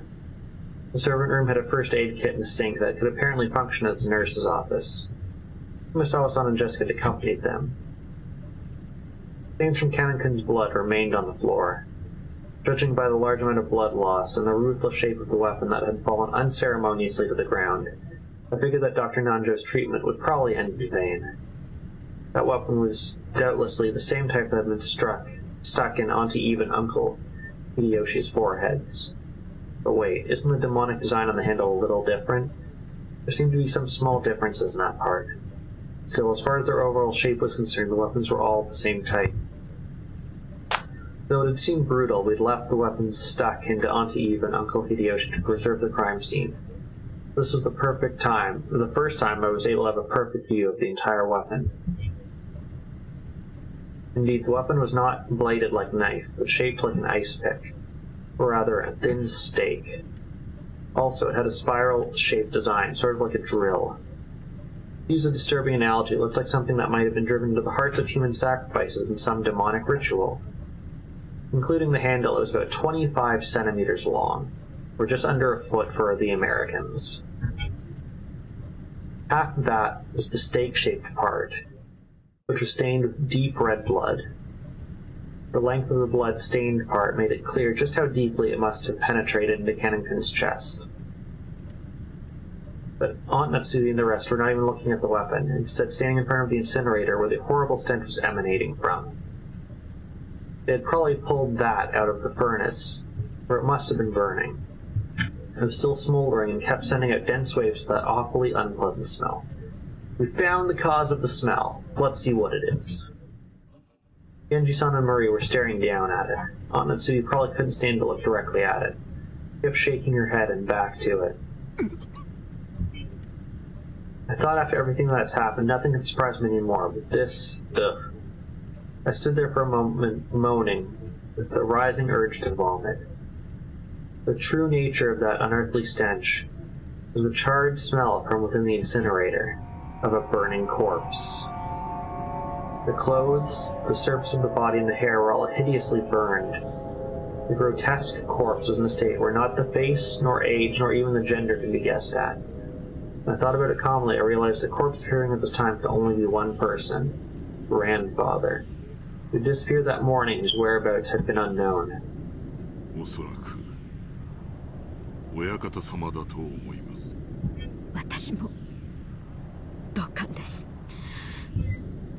このようなお姿でお亡くなりになるとは。おいたわしや。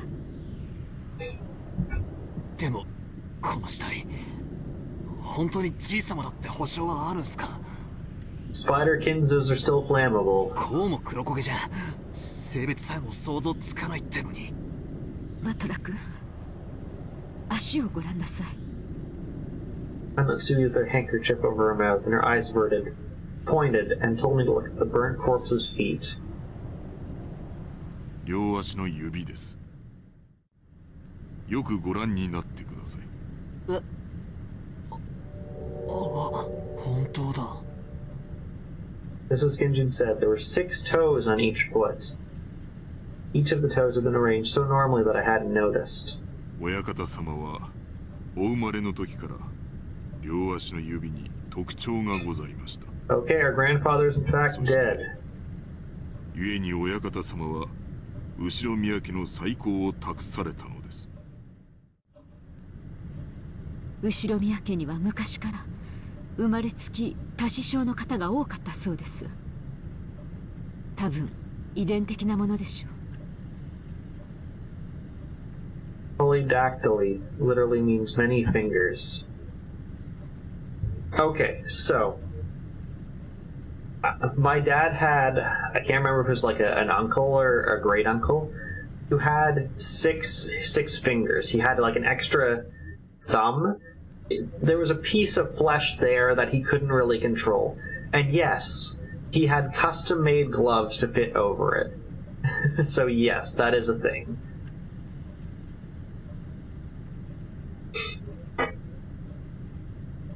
Because of a little mistake by God, when the person is born, one of their toes or fingers splits into 2, and the total number increases. But a big deal isn't usually made of polydactyly in the world at large. That's because it isn't a disease, but something people are born with. And the hospital is already aware of it when they're still babies. About the time they turn 1, they're given surgery to make them normal. Even so, if a child has polydactyly, is treated before they become self-aware, so they might not even remember it themselves. Yes, his total is higher than expected. Incidentally, it seems they concur with the probability of 1 of every 2,000 babies, so even though it's not usually seen, it isn't that rare at all. Speaking of which, I think Uncle Hideyoshi mentioned something to me long ago. Something about how even Toyomi Hideyoshi, the man who unified Japan at the end of the Sengoku period, possessed 6 fingers on one hand. According to Aunt Natsuki, many of the Ushiromiya family heads, the ones praised for most of their wisdom, all possessed polydactyly. Geez, that's a tough word to say. He's still not listed as dead. He's still listed as missing. Because of that, when Grandfather was born, his relatives were all excited at the thought that he might become another wise leader. And when the leading relatives all died in the Great Kanto earthquake, it was apparently argued if anyone could restore the family from that, it would be Grandfather because of the auspicious sign of his birth. If Grandfather thought being the head was not a bad gig, the 6th toe must have been pretty lucky for him. Come to think of it, I've heard about some country where it's believed that people with polydactyly should be treated as gods and revered. This is besides the point. It is fairly common in mystery novels for a corpse to be burned to hide whose body it is. But it looks like in Grandfather's case, just being toasted wasn't enough to hide the proof of his identity. And Grandfather's body was not simply burnt. So you heard that water drop. That, I believe, is the sign that someone has died. That's the confirmation.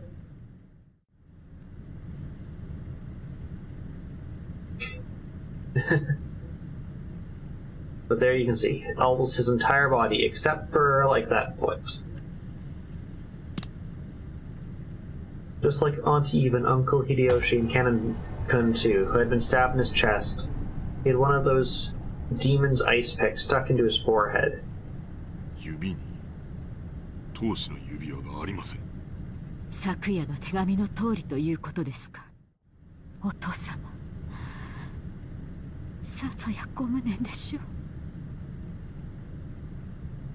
Ah, yes, I guess that makes sense, because it's not necessarily death. We have seen characters update as well.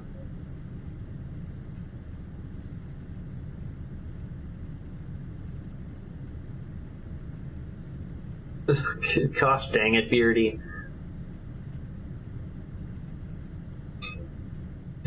I was gonna try to be like, no, I play happy games, and then I was thinking, in my free time, I'm playing an old-timey murder mystery game, which almost assuredly is going to end in my death. And Tales of Arise, which at a very high level is about overthrowing slavery.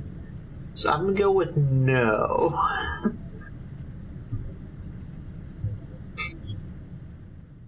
Ought not to be let her head droop and close her eyes tightly.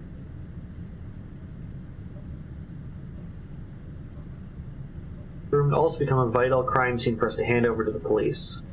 It wasn't clear when Grandfather's corpse started burning in the incinerator. Since according to Genji-san, the flames hadn't been that strong, the body must have started burning a long time ago. And that stench must have slowly crept out of the furnace and filled the room bit by bit, eventually pouring out and climbing up the staircase. Putting aside whether he was rare or well done, Grandfather had been brought out, killed, and burned, even though he had started out in the locked room created by his auto-lock. There's probably no doubting this. However, according to Genji-san, the boiler room is usually locked. The probability that someone outside a group was lurking around committing the crime was now overwhelmingly high. There was also a good chance that this person was walking around with something like a master key. After all, the doors and windows throughout the mansion had been checked. But despite that, the culprit was freely strutting around the mansion. Why aren't you happy with the randomizer, Samuses?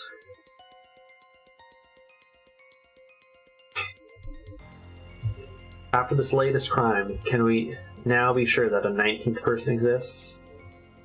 They haven't shown themselves once, and yet they're trying to tout their existence. Samus says, after you left the other night, I soft-locked myself because I was trying an out-of-bounds glitch to see if I could get to an item that the tracker said I should be able to get to, but I'm pretty sure is wrong. I did the out-of-bounds glitch, only to realize it wouldn't let me access the area I want to, and I'm soft-locked, and I had to restart the game. Well, restart the save. Luckily for me, I saved just before that.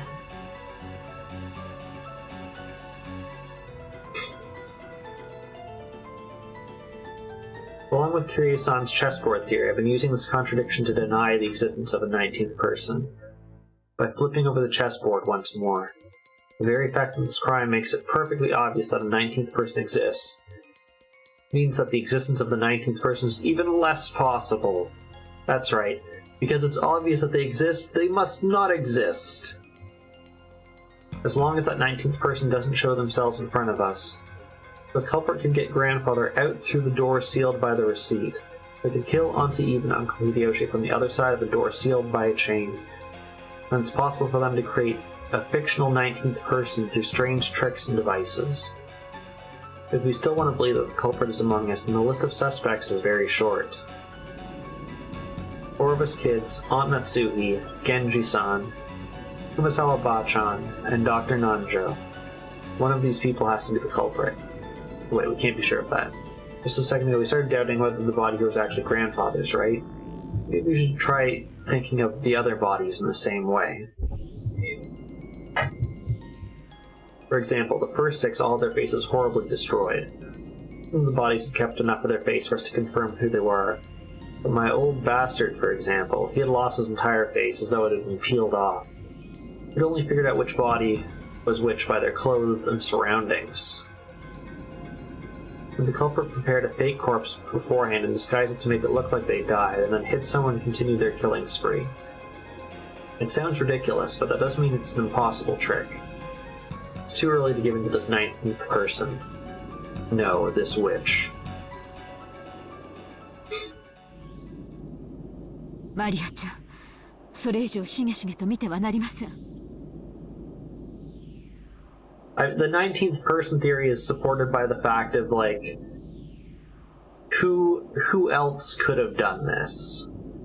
If we were all together, either in the kitchen or in the parlor, how did one of us slip out and find enough time to set up this locker room to kill Auntie Eva and Uncle Hideyoshi? Those are the kind of things. It's circumstantial. There's definitely no definite proof of the 19th person.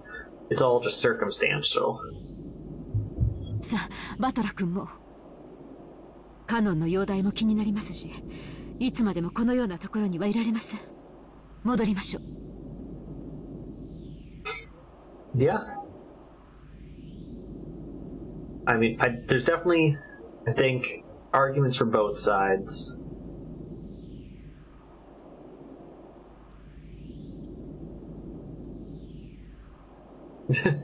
I thought showing people your attorney badge was all that mattered.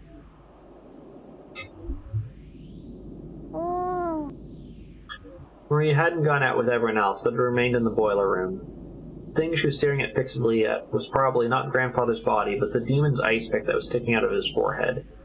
No doubtably an irresistible item for the obsessed. I rapped her on the head. Maria, Beatrice の目的は何なんだ?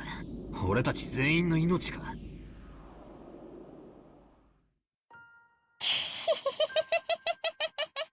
ベアトリーチェはもうすぐ蘇るんだよ。その時、誰も生き残れはしない。よくも笑えるもんだぜ。自分だけ蚊帳の外だと思ってるのか？どうして自分の身に危機が迫っていると感じ、どうして怯えない？ベアトリーチェは約束してくれたもん。私は黄金鏡へ連れて行ってもらえるんだよ。そこはね、しがらみも何もない全ての人たちがずっと一緒にいつまでも優しくし合っていける。私は楽しみだよ。I mean, after the events that have transpired here today, I think everyone here should probably have some therapy.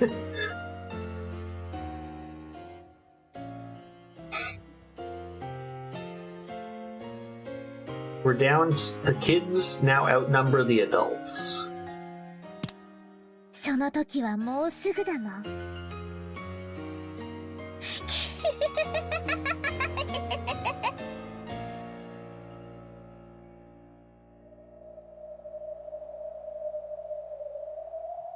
Is that any better, Beardy? I made her face disappear.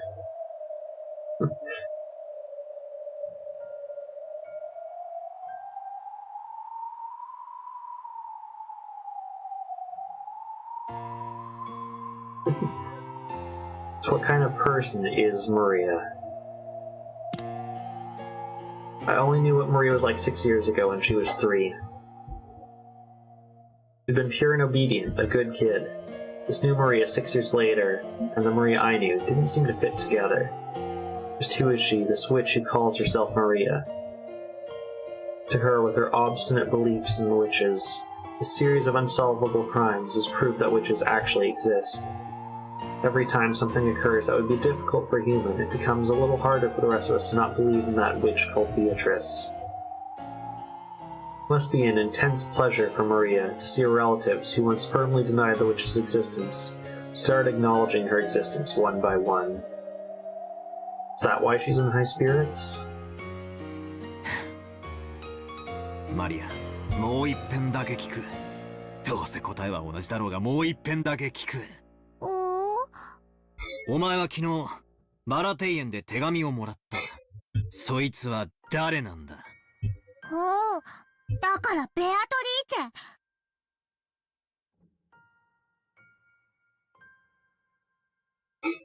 ェ。バトラがまだ信じない。おお。Maria only repeated what she'd already said. Maria had met with the 19th person, the witch. Had that really been a 19th person, or had it been one of the 18 who told her to say otherwise?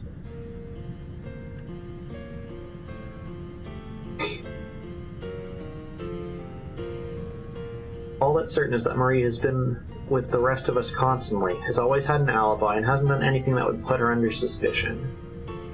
She's simply overjoyed at being made Beatrice's messenger, and is certainly not our 19th person, I think. That's right. I wonder what's written in the letter we picked up in Auntie Eve and Uncle Hideyoshi's room. Aunt Natsuki should still have it with her.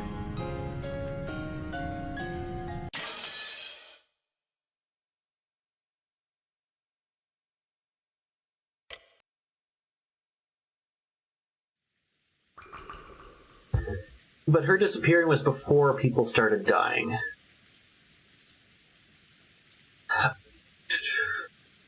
I think she's a little older than that, but she acts age regressed. I think she's supposed to be around, like, 10? In the end, Kanon-kun did not regain consciousness. I think I heard a drop.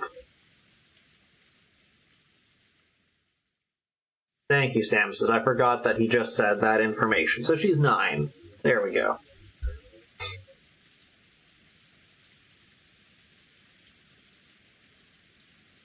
He was presumptuous for furniture. This feels like when you're playing that trivia murder party from Jackbox, and it's like how you died at the end. Was presumptuous for furniture. Sounds like a death note. Literally just this second, I heard the sound effect. Even though Dr. Nanjo and the rest did all they could to heal him, there was very little that could be done on an island like this without medicine or proper facilities. However, Kanon-kun was the only human ever to confront the culprit. If only he could give us some kind of clue. But by the time he was carried here, it was already too late. Okay, Samus says, who's your next favorite character? Just so I can tell the 19th person. I mean, Beatrice.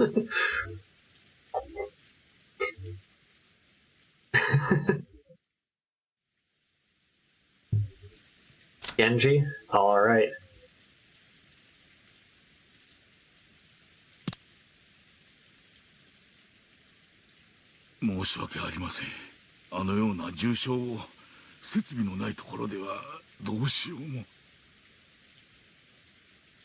Beardy, I literally went over this. This was, I put it in Discord. but this was something that I hate, where games and media, etc., give you this like unreliable narrator, or worse, my least favorite, a narrator who like omits information that you should know. So we're seeing this through the eyes of Battler, even though we see like, you know, different chunks with the servants to give us more context, which is probably just stuff that they would tell us later. But yeah, if we're the murderer and he's withholding this information from us, then yes, I would hate that. Yeah, if you're curious what game I'd put this in the Discord. There's one game that does this like right off the bat, and I hated it so much I almost stopped playing it. But I'm glad I didn't. It ended up being a better game.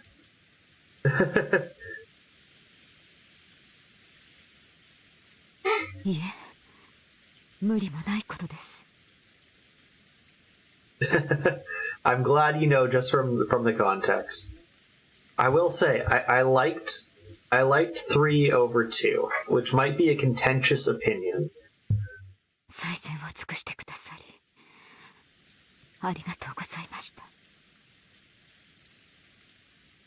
Dr. Nandra's shirt had been sprayed by a violent spurt of blood, so it was easy to imagine the devotion with which he had tried to save Kannakin's life up until the very last second. Jessica was crowded in the corridor, crying in anguish.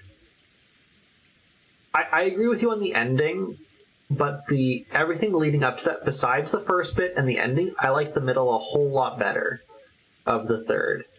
The second one, besides having mechanics about like getting around that I found were not ideal, it was the only one where I guessed the entire plot of one of the cases before it even happened. I was talking with my brother, and I won't say the specifics, but I was like, hey, at some point, if someone does this, if this person does this, and that's the reason why they're the killer in a case, I'll be very mad. And it happened exactly like I said it would. She'd probably been taking care of Cannon until the moment of his death. George Anarchy tried to approach her with words of comfort, but when Jessica pushed him away, he stopped trying to interfere and left her alone.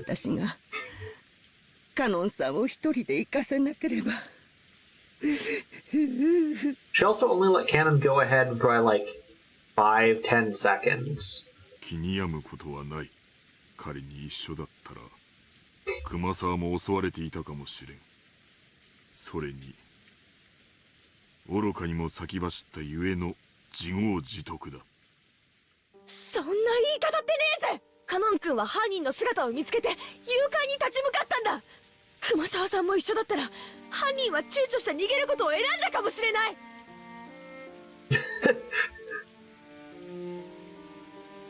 Emotion-filled words that I thought I'd never hear from the normally tactful Jessica tumbled out of her mouth.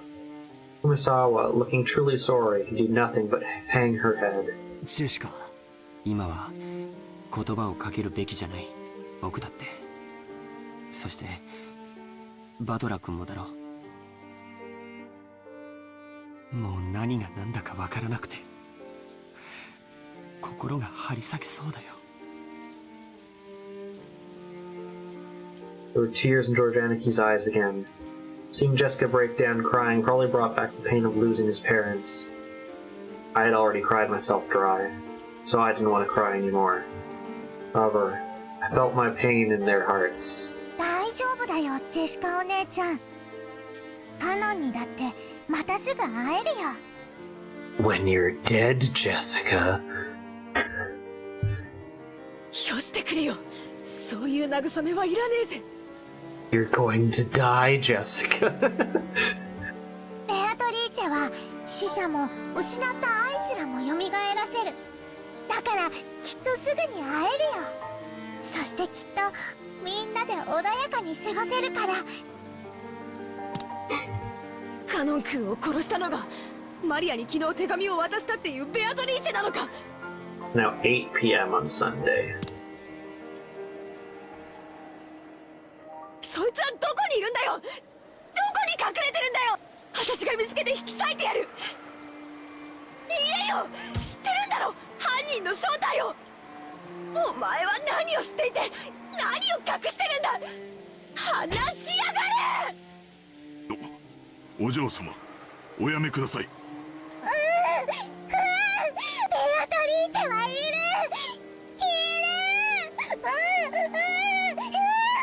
畜生、源氏さん話せよ。マリアが犯人を知ってる。しかもそいつは知ってて隠してるんだ。そして私たちの内情を伝えて殺しの手引きをしてるに違いないんだぜ。ジェシカ、静かにしなさい。Jessica rushed at Maria and grabbed hold of her. Genji tried to stop her, but Jessica could not be calmed.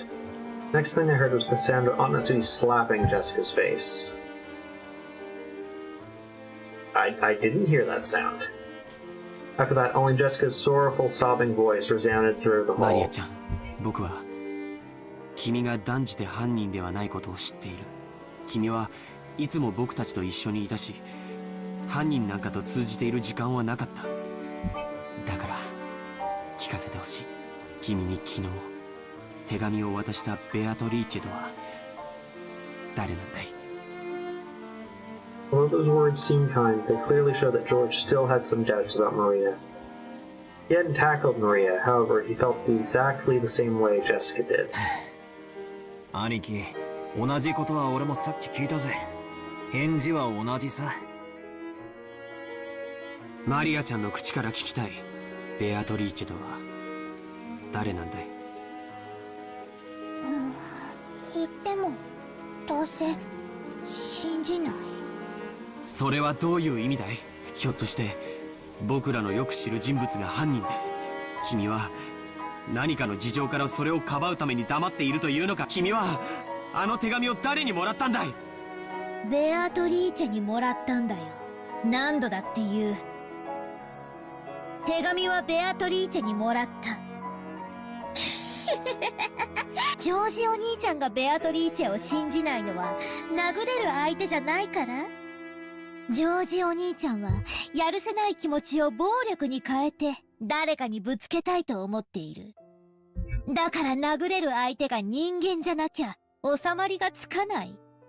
だからそんなジョージお兄ちゃんには真実を話しても受け入れられない。だから言っても無駄。信じない。でもマリアは何度も言うよ。真実だから言うよ。ベアトリーチェはね。黄金鏡の扉はもうすぐ開かれるよ。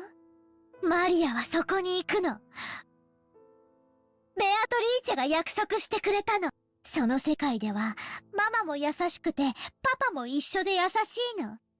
マリアは早くそこへ行きたいの。みんなはベアトリーチェのことを恐れている。そしてそれは無理もないことだけど、なら安心してベアトリーチェは言ってたよ。台風が去るまでに全てを終わらせるからって。饒舌なマリアも嫌いじゃねえが、とりあえずはそのくらいにしとけ。魔女はいるいる言ってたお前にとってさぞや現状は愉快だろうが、とりあえずそいつはお前だけで噛み締めた。 I'm just gonna leave the door open, and if someone in the next hour comes and returns it, all will be forgiven. But it'll be, if someone wants to come and stab the child in the head, all will be forgiven.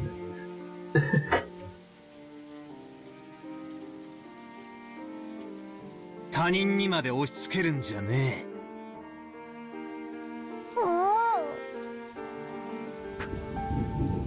こいつ前から気持ち悪いやつだと思ってたけど、おかしいぜ。どっかおかしいぜ。バトラは思わねえのかよ。ケンジさんは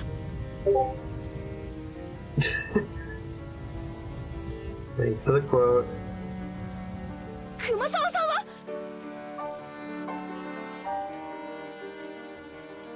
母さんはどうだよ。マリアは犯人の正体を知ってて隠してる。確かに直接手を下してるわけじゃないかもしれない。でも間違いなく犯人の一味だぜ。そうさ、スパイさん。私たちと一緒になんかいさせられないぜ。マリアちゃん、不謹慎な話を慎むべき時もあることを知りなさい。これ以上混乱に油を注ぐような真似が過ぎれば。Natsui glared at Marie with frightening eyes. And a gun. Marie was used to Auntie Rose's loud style of scolding, but she was apparently hadn't developed a resistance to this kind of silent telling off. She shrugged and kept her mouth shut. A desolate feeling filled the room. It felt as though things would get more complicated if someone spoke. How many people had died already? 6 in Dad's group. Also both Auntie Eva and Uncle Hideyoshi, Kanon-kun, grandfather. There was a whole 18 people on this island. 10 of those had been killed. More than half of us had been killed. At this stage, there's absolutely no guarantee that the remaining 8 were going to be alright. Instead of like Twitch plays, it's like Twitch murders. 今は仲違いをしている時ではありません。犯人が神出鬼没に屋敷内を出入りしていることが間違いなくなった今。Alright, chat, let's all vote for the next person to be murdered. Top choice is going to win.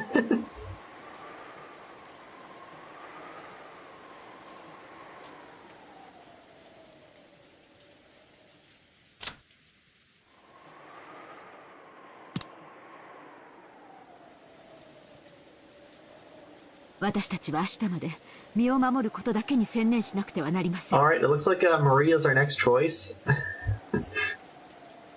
夏日おばさんに極めて同感だぜ。犯人探しは今夜ゆっくりできるさ。今はどこで籠城するかを考えた方がいい。As I said this, I pointed at the clock to everyone. Already 8 at night. We've been receiving shocks over and over again since the early morning. Both our bodies and minds are completely tired out. There was still a long, long time until tomorrow. We needed to find a place to barricade ourselves in. Somewhere where we could rest our bodies and feel even the slightest bit safe. But how does that make sense? If we already have... They can take out 6 people at once, 6 adults at once. They can get grandfather out of his locked room, and they can kill people inside of a locked room. 私も含め、もうみんな体も心も限界まで打ちのめされています。今からそれを考えた方が賢明でしょうな。そういうこった。敵はマスターキーに準ずるものを持っている公算が高い。シャノンやカノン君、ゴーダさんはマスターキーを持ってましたか？ For the original 6, we confirmed that they were all within about a 1-hour time frame, I believe, from about 1 to 2 in the morning.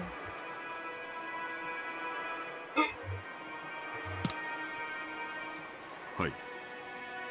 勤務時間中だったなら身につけていたはずです。現場をいじらない方がいいってんで、そこまでは調べなかったのが。誰かの鍵が奪われている可能性は否定できねえな。Okay, so we can assume at this point that they can get into everywhere. Okay, everyone just empty your pockets. Who's got the master keys? そもそも犯人はバラ庭園倉庫のシャッターを開けるために一度使用人室を訪れている可能性があります。そこでマスターキーをすでに入手していると考えて間違いないでしょう。There were many servants serving the Ushiromiya family. Because of that, there were several master keys. Furthermore, every time the ships changed, the keys were passed between servants. She had to admit that the arrangement had been somewhat sloppy. 仮に殺された使用人の誰かのポケットから鍵束を拝借したとして、その鍵でも開けられない安全な場所はあるのか？私たちはお仕事の都合上、すべてのお部屋の鍵を預かっております。お屋敷もゲストハウスもすべて。つまり私たちはどこへ立てこもって鍵をかけようと上等だぜ。鍵なんかいるもんか。来るなら来やがれってんだ。返り討ちにしてやるぜ。敵は正面から来ないよ。最初の6人はともかく母さんたちやカノン君、そしておじい様の霊を見る限り敵は孤立した人間だけを狙ってる。一部屋に固まっている僕たちのところへ堂々と乗り込んでこられるほどの力はないんだよ。そうだな。兄貴の言う通りだ。ひょっとするとおばさんのライフル銃が。なら良いのですが。マリア、言いたいことがあるんだろうが、そい。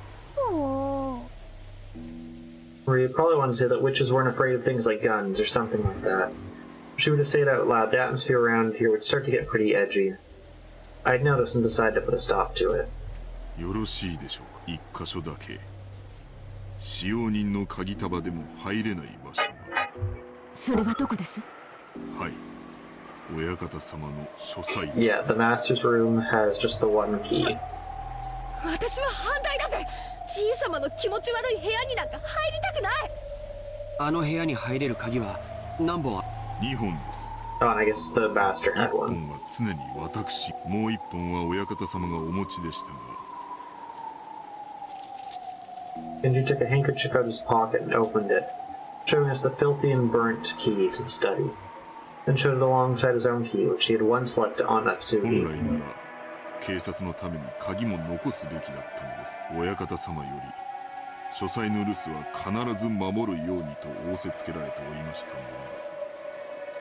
なるほど。ということは金蔵さんの書斎は唯一の安全地帯というわけですな。そういうことになりますね。あの怪しげな匂いの部屋に一晩も立てこもるなど、あの部屋が一番安全であることを今は認めなければならないようです。その絶対安全とは言い切れねえけどな。バトラ君の説のおじい様がうまくレシートをやり過ごして自分の意思で部屋を出たと考えるなら、籠城の価値はあるかもしれない。へえ、楽観的すぎだぜ兄。 However, at the same time, I thought he brought up a pretty interesting point. Well, this gives us a chance to question the enemy, the witch herself, about how the sealed door had been opened. We assume that the culprit used some technique to abduct grandfather from his study. They'd have to show us the same trick again if they wanted to assault us in the study. It's an opportunity to force the culprit to demonstrate that trick right before our eyes. If they're a real witch, we would be forcing them to say open sesame and open the door by magic right in front of us. But such thing is probably impossible. If you flip over the chessboard, you realize that the culprit's obviously just trying to act like they're a witch. If they really were a witch, all they'd have to do is appear in front of us and show off a spell colorful enough to silence all our doubts. Since they were avoiding doing that, everything must be the work of a fake witch who wants us to think otherwise. Therefore, a culprit who used a technique other than magic to defeat the locked room couldn't open the door before our eyes. じいさんの部屋ってのは8人で押しかけても大丈夫なく。はい、ベッドにソファー、毛布類もありますので、贅沢を言わなければ流しにご浮上、冷蔵庫に酒。ひゅー、そいつはすげえぜ。しかし自分の家の中にさらに自分の家を作った。島を丸ごと買って自分の夢を全て実現しきったじい様の最後の家にしちゃ随分手狭な。そうですね。You gotta have good drinks when you're doing some witch hunting. いつの頃からか、お父様にとっては屋敷内ですら心を。そこに引きこもっていたのを私たちは嘲笑い、そして今度は私たちがそこに立てこもろうってわけだ。ジェシカちゃんは立てこもるより犯人を探しに行きたいという感じだね。もちろんこっちから探しに行って見つけられるなんて思っちゃいない。結局は待つしかない。ならどこで待ったって同じだろ。逃げも隠れもしない。客までテレビでも見ながらのんびり現れるのを待とうじゃねえかよ。現れなければ現れないで十分です。犯人を暴くのは私たちである必要がないから。正論ですな。警察が来るまで危険を冒すべきではありません。ありがとう。私はお父様の書斎に移るべきだと思います。確かにお父様が連れ出された可能性があり、絶対の安全が保証されているわけではない。しかしバトラ君の推理のお父様が何らかの方法で自ら書斎 The crazy theory had just been what I came up with to stop the argument. However, just as Aunt Eva had said, even though that trick would work, I can't begin to explain what motive would have made Grandfather do something so awkward to sneak out of his own study. Plus, that trick of hiding under the bed and waiting for their receipt to be removed before escaping couldn't have been used unless Grandfather had known that their receipt was wedged in the door. Aunt Eva hadn't pointed out that last part. It's clear how absurd the theory was. Then does this mean that, as Aunt Eva claimed, the door was sealed and it was a locked room? Is it a doubtless fact that Aunt Natsuhi was the culprit and that the room was a locked room? If Auntie were here now, she would probably make the claim openly and do me the favor of blowing my strange theory away. But anyway, I had to admit that a room with both a bed and a toilet that all 8 people could be shut up in, with only 2 keys, both of which were gathered here, had to be the safest place in the mansion right now. At the very least, I figured this would be better than shutting ourselves up in the parlor again and saying nothing went wrong while we were in there before. No, wait. Were we safe only because we were shut up in the parlor? What if leaving that room and moving to an unexplored location is actually more dangerous? No good, no good, no damn good at all. My flimsy head is about to break out in a fever. I kept flipping over the chessboard. The real and the inverse kept switching with each other over and over, and I lose my ability to believe anything. It seems like the culprit's one of the 18 I want to believe in Beatrice. Once I start believing in Beatrice, I start wanting to find the culprit amid the 18. It keeps spinning around forever, and in the end my thoughts haven't taken one step from where they started. How far back in the past was it that Kyrie-san taught me this chessboard way of thinking? The concept of examining the situation by flipping it over and thinking from the enemy's side. I get the feeling that I was so interested in this way of thinking at the time that I let it guide my way. I thought about everything. By the way, Kyrie-san was Dad's co-worker back then. I hadn't dreamed that the day would come when she would be added to our family. Didn't Kyrie-san tell me something? It's a feeling she once said that, while the chessboard thinking was one way to look at things, it wasn't all-powerful by any means. And in fact, it was actually bad to rely on too much. チェス盤思考ってのはね、昔本で読んだゲーム理論というものを私なりに解釈したものよ。とても面白い学問だから、バトラ君も大学に入ったら挑戦してみるといいわよ。ぜひやってみたいっす。それを勉強してチェス盤思考をもっと鍛えたら、どんな相手の手の内も読めるみたいで楽しいじゃないですか。 murder game theory. でもね、盲信しちゃダメよ。ゲーム理論は非常に奥深く。Apparently in the past they don't have synced voices, like mouth movements. チェス盤思考はその上辺だけを私なりに解釈した考え方に過ぎない。バトラ君が想像するほどに相手の手の内を読み切るには相当の勉強が必要よ。しかもチェス盤理論は応用の利く便利なものではあっても完璧ではない。便利ではあっても弱点が多い。ええ、チェス盤思考の基礎はゲーム理論。ゲーム理論は突き詰めると数学に行き着くの。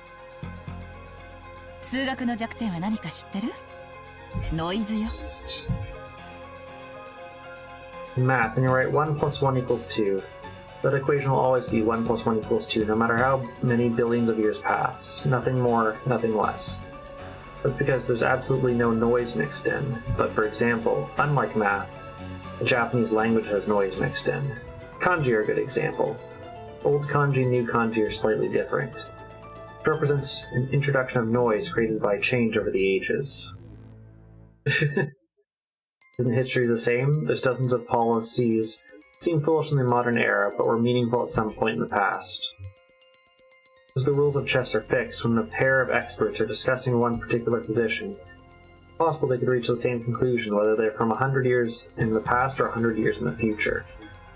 However, if the rules of chess had gone through massive changes over time, which it has, although not, I think, in the last 300 years or so, it's possible that the discussion about that same position would have changed as well. その通り、人の世の事象は本来ノイズだらけなのよ。人の感情だってそうでしょ。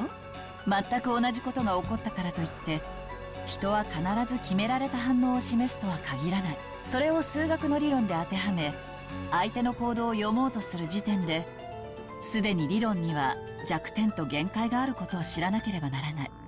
手っ取り早く言うとチェス盤思考はノイズや気まぐれ、そして誤解、認識ミスに非常に弱いの。 That's right. Kiri-san definitely said that. In the first place, chess is a game where both sides play by the same rules and fight with the same objective, namely victory. This is why it's possible for both sides to predict the other's moves. It's possible to read an opponent because you can always suppose that they will advance the best moves they can find. Yeah, actually there's 17.9999999 people. What if the opponent is fickle, or a little tired and makes a move that can hardly be called the best? Or maybe, what if the game actually has special rules, only the enemy knows them, and they can make use of something unknown to you? In fact, what if the opponent actually has some goal other than victory? Think from your enemy's perspective. That is the basis of chessboard thinking. Which means that if you misunderstand your enemy, any and all answers that you draw from that process will be complete rubbish and of no use at all. Many times I thought that by using chessboard thinking I'd gotten a glimpse from the person behind these crimes. However, I don't know anything about the culprit. Am I just playing in a labyrinth of thought? Kiri-san were here at a time like this. She'd probably be able to notice something with a much sharper thinking ability.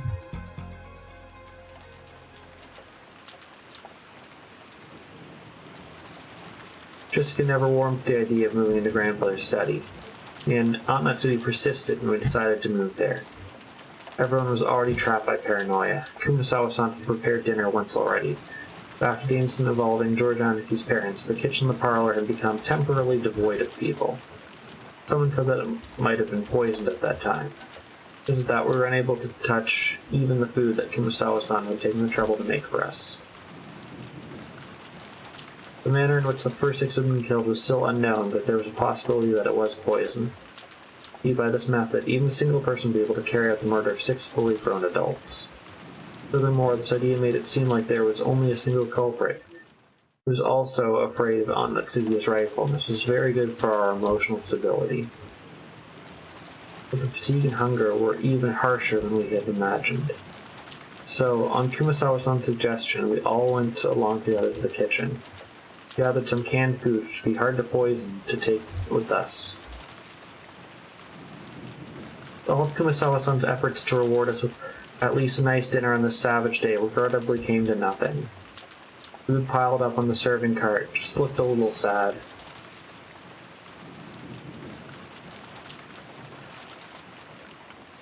We all started climbing the stairs. Aunt Matsuhi led the group, warily staring into the darkness with both eyes and the barrel of the gun. We arrived at the 3rd floor just as Aunt Natsuki had warned us beforehand. It was a mixture of a chemical smell and a sweet, sickly aroma. A stench hanging in the air that felt like it was eating into our heads. こりゃ一晩もこもったら頭痛にでもなりそうな匂いだな。今更ながらじい様の書斎に反対したジェシカに賛成だぜ。This exceptionally magnificent door felt like it was the source of the stench. So this was the door to the forbidden study which had turned away all who visited it. When Genji-san was unlocking the door, Marie was staring at the door and the doorknob with great interest. すごいドア。古くいかめしくて冗談の通じなさそうな、いかにもじい様の書斎にふさわしい。霊的な悪意を退ける力がとても強く込められている。多分ベアトリーチェはこの扉を開けられないね。お？それどういうことだ？ Maria pointed at the doorknob. A scorpion crest. A design like a magic circle arranged around a scorpion was inscribed there. This design, that's right. This isn't just like those... Isn't this just like those key holder charms that Maria gave Jessica and me yesterday? 火星の5の魔法陣は強力な魔除け。しかもこの魔法陣は相当丹念に作られていて、魔の者であるベアトリーチェにとってこの魔法陣はとても厄介だろうね。それは心強いじゃねえか。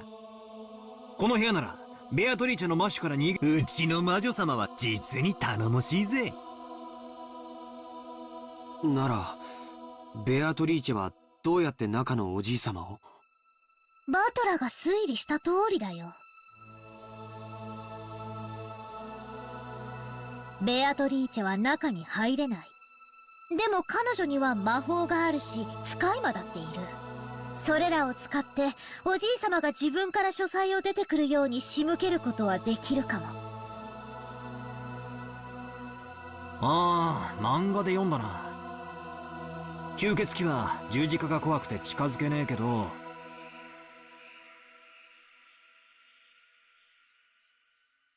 使い魔たちはへっちゃらなんで、使い魔に襲わせるみたいなシーンを読んだことがあるぜ。バトラたちに昨日あげたサソリのキーホルダーのようなお守りも、この火星の5の魔法陣だよ。込められている力は微々たるものだけど、この島を出るまでの間を守ってくれるだけなら十分だった。なくしちゃったそうだけどね。サソリのキーホルダー。昨日私が母さんに渡したお守りはドアノブにかけると魔除けになるとか言われて、私より母さんの方がいいかなってあの時は思って。そうでしたか。ジェシカにしては夏日おばさんがあれをドアノブに？ええ、夕べそう聞き、寝る前に扉の内側のドアノブにかけました。なら夏日おばさんはとても幸運だよ。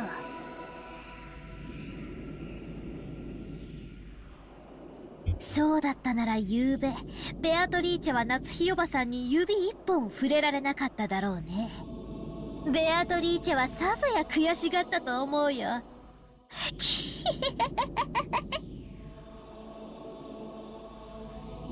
Beatrice annoyed? Didn't lay one finger? Until he thought back on that eerie graffiti she had seen that morning. Someone had been tearing at the outside of her door in blood-soaked hands and gasped in surprise. Could it be that this witch who calls herself Beatrice had tried to enter through the door to her own very room? The magic repelling charm had been hanging from the inside. She couldn't break through the door. So she was annoyed as she scratched at it. よせよ、そういう話。魔女なんかいないぜ。いるのは犯人。それも私たちと同じ人間だ。それを確かめる必要があるってなら、八つ先にして血が赤いかも確認してやろうじゃねえか。くそ。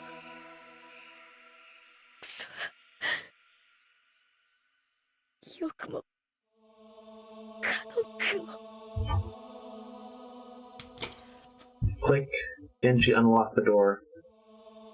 8 entered Kinzo's study.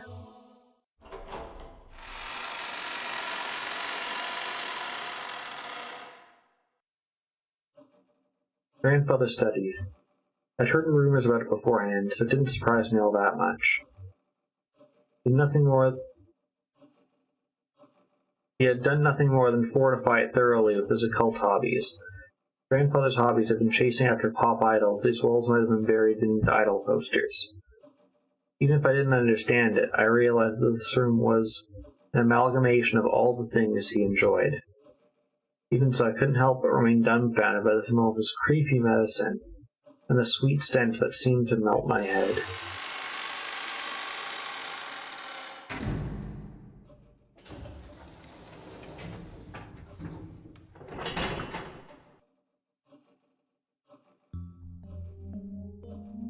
When the door closed, it automatically made a clunk.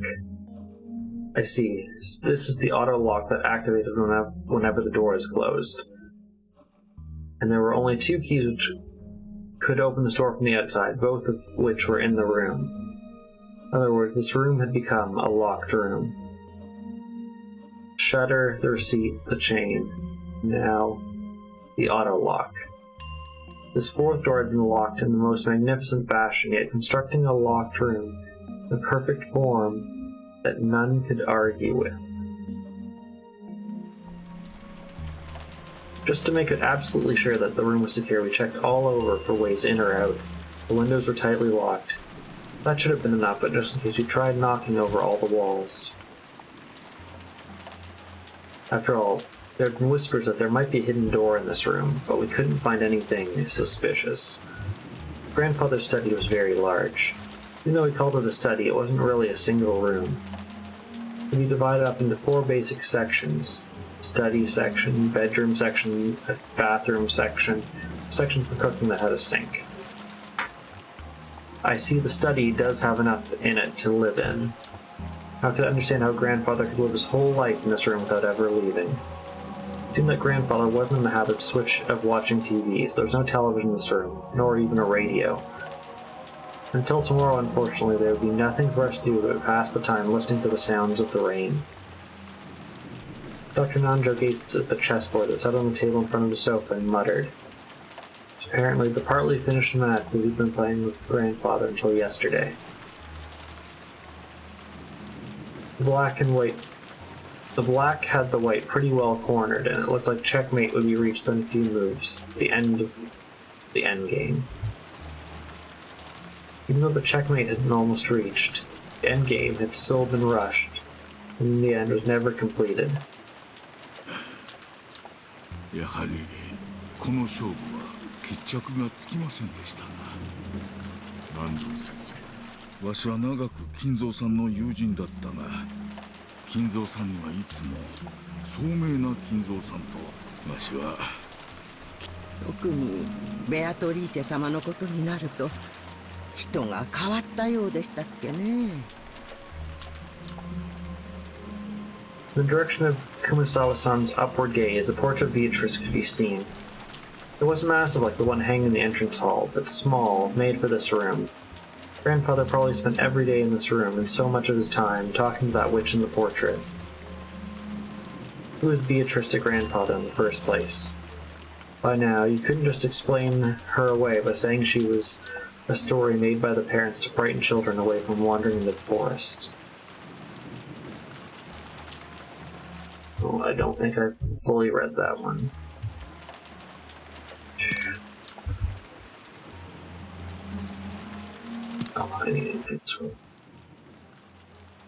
While eating the canned food we had brought from the kitchen, we talked together about who Beatrice was. Yeah, we gotta find the liquor cabinet. Whether the culprit was Beatrice herself or someone pretending to be her, whether they were witch or human, the lady in this portrait was strongly related to the basis and background of these crimes. We couldn't talk about them without talking about her. そうだ。母さん、エヴァおばさんたちの部屋で犯人の手紙を拾ったんでしょ？ええ。まだ開けていませんでしたね。開けてみましょう。Anmatsuhi took out the Western-style envelope. Genji-san pulled a letter opener out of the drawer on the study desk and handed it to her. While watching her open it, George Aniki grimaced slightly.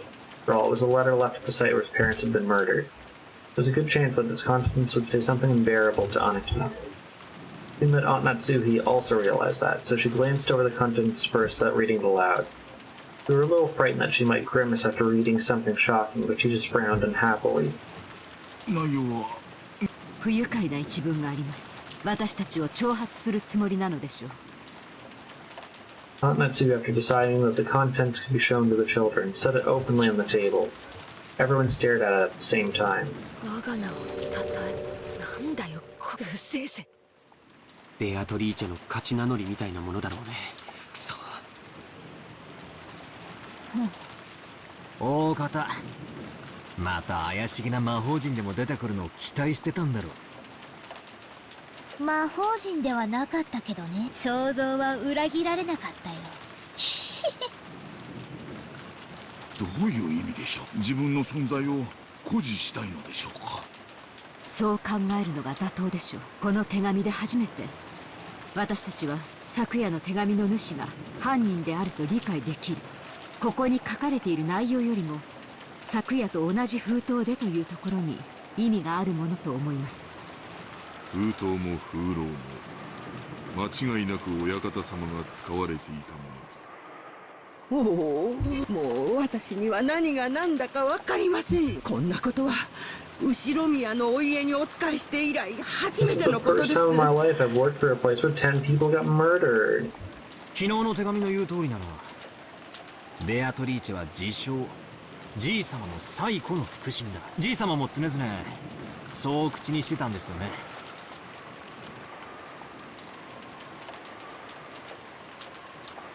I directed the question to Genji-san and Kumasawa-san, who nodded together. ってことは、じい様の次に詳しいのは源氏さんと熊沢さんってことになる。話してくれないっすか？私は長いことわざと耳にしなかった。ですがこの後に及んではそうも言っていら源氏。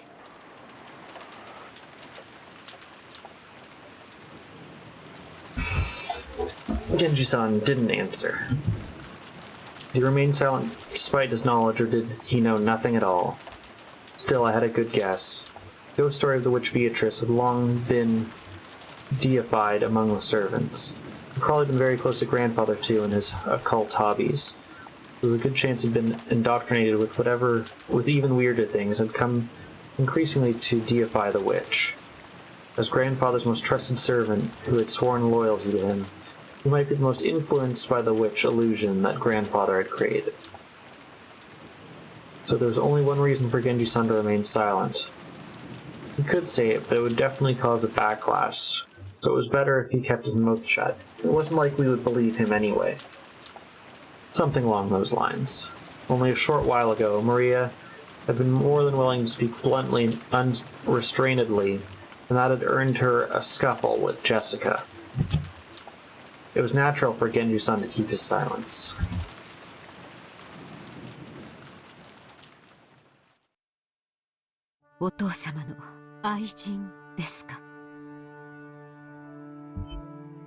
His mistress, that could be possible.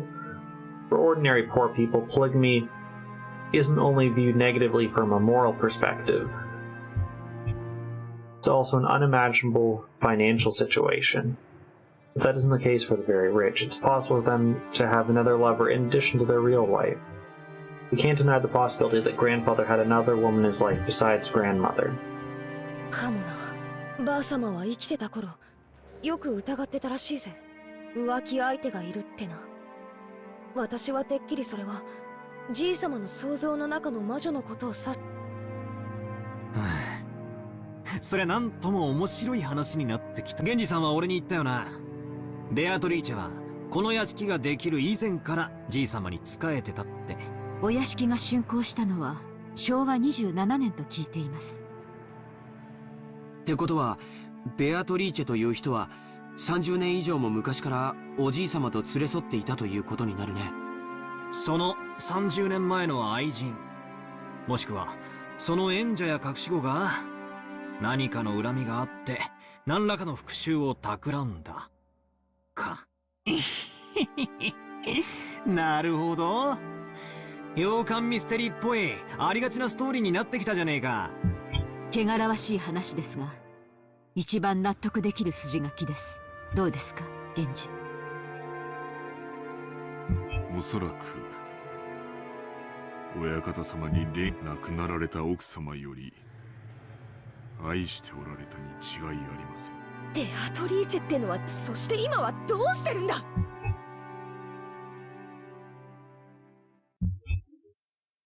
お屋敷ができるより前にお亡くなりになったと聞いています。すでに死んでいる。はい。親方様は大層深く悲しまれ、ベアトリーチェ様を蘇らせる方法として親方様はベアトリーチェ様をこのような狂気に駆り立てるほどに。As Genji-san said this, he spread his arms as though asking us to look at this room filled with the signs of grandfather's madness.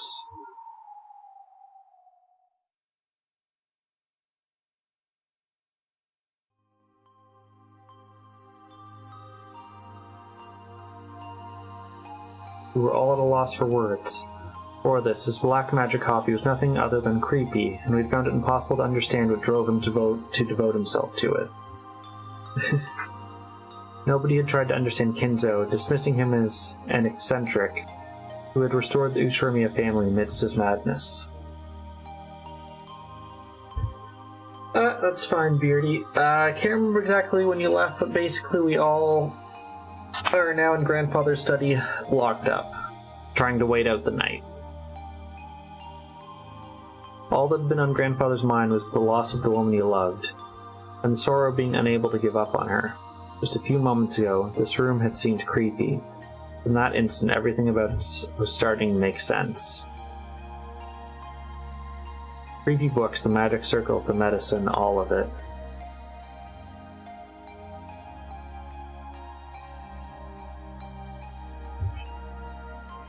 All just because he wanted to revive once more the visage of a single woman who had left this world 30 long years ago. 一度だけ深く酔われた親方様にベアトリーチェ様のお話を聞かされたことがあります。詳しいことは忘れてしまいましたが、それはもう女の私が聞いて羨むように。金蔵さんは後宮家の当主を継いだ時、当時まだ生き残っていた。つまり後宮家にとって得になる女性との結婚を強制。さようです。金蔵さんはお家復興のためだけに当主に据えられ、全ての重責を背負わされたのです。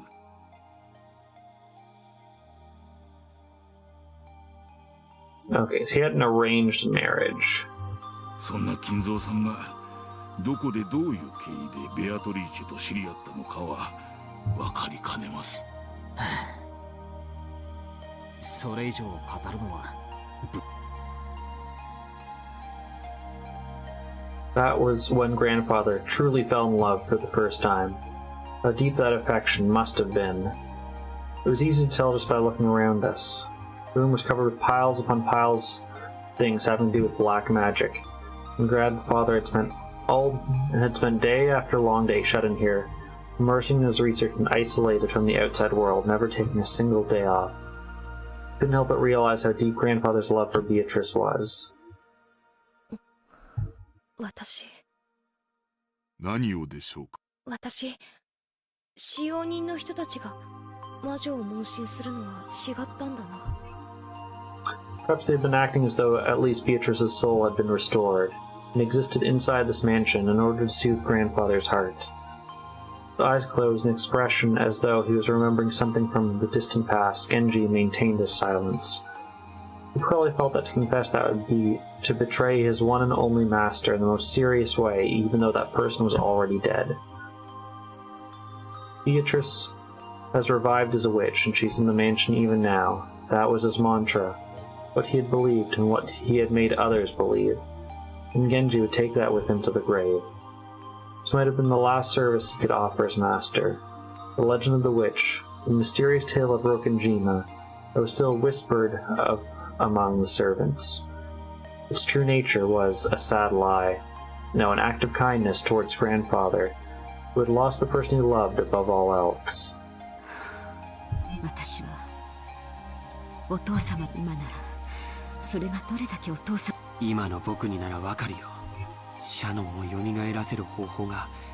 僕は今すぐにもこの部屋の次のある。兄貴。Another strain of tears dripped from George's eyes. It was infectious. Tears rose to Jessica's eyes too, and she sniffled. ベアトリーチェは言っていたよ。もうじき蘇ることができる。会うことができるって。Very soon, the door to the Golden Land will be opened. And no, Beardy, we're listening to World End, which I guess is kind of the same thing as listening to the bodies at the floor.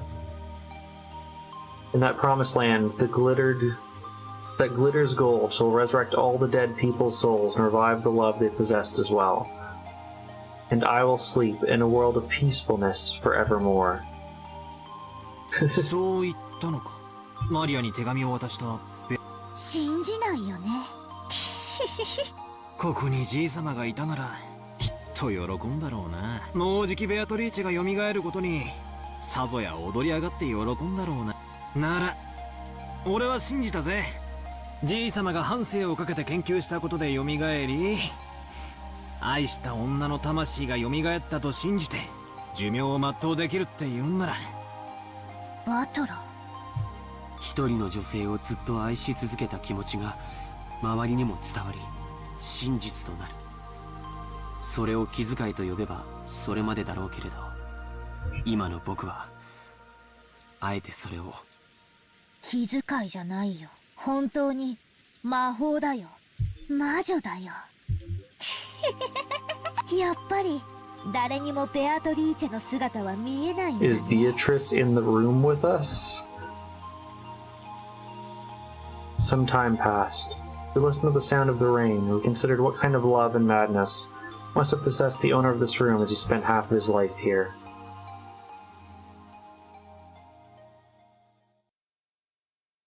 女の私から言えば、お父様の純愛の気持ちも少しは理解したいところですが。Alright, and I think that is a good place for us to stop for today. Thanks again for everyone who tuned in. I think we're nearing the end of this one, in terms of this story arc. It seems like we're getting close to it. You need to know the last half of that sentence. Well, I guess you'll find out next time.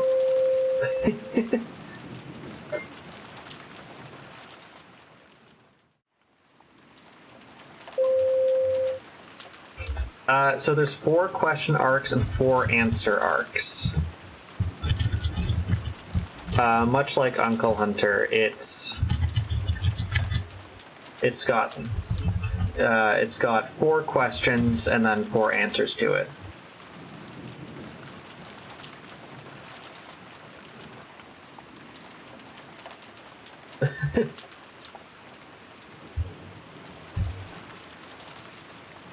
But we're gonna go raid Droth. They were doing some async checks, but they're now currently playing some Yakuza, it looks like. So we're gonna go say hi to them, and hopefully their async checks turned out. But yeah, thank you everyone who tuned in. I'm not sure if I'll be back next Friday. I'll have to see. There's some company that's coming over in the next little bit, so I'll have to see what next Friday looks like. So stay tuned to see if we're back next Friday, or if maybe this will be something that goes a little bit later, or another day of the week. Yeah, that's not a good raid message.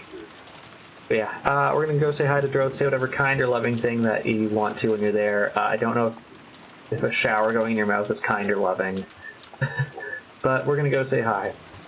Until next time, everyone, take care, stay safe, and I will see you all again next time. Bye for now.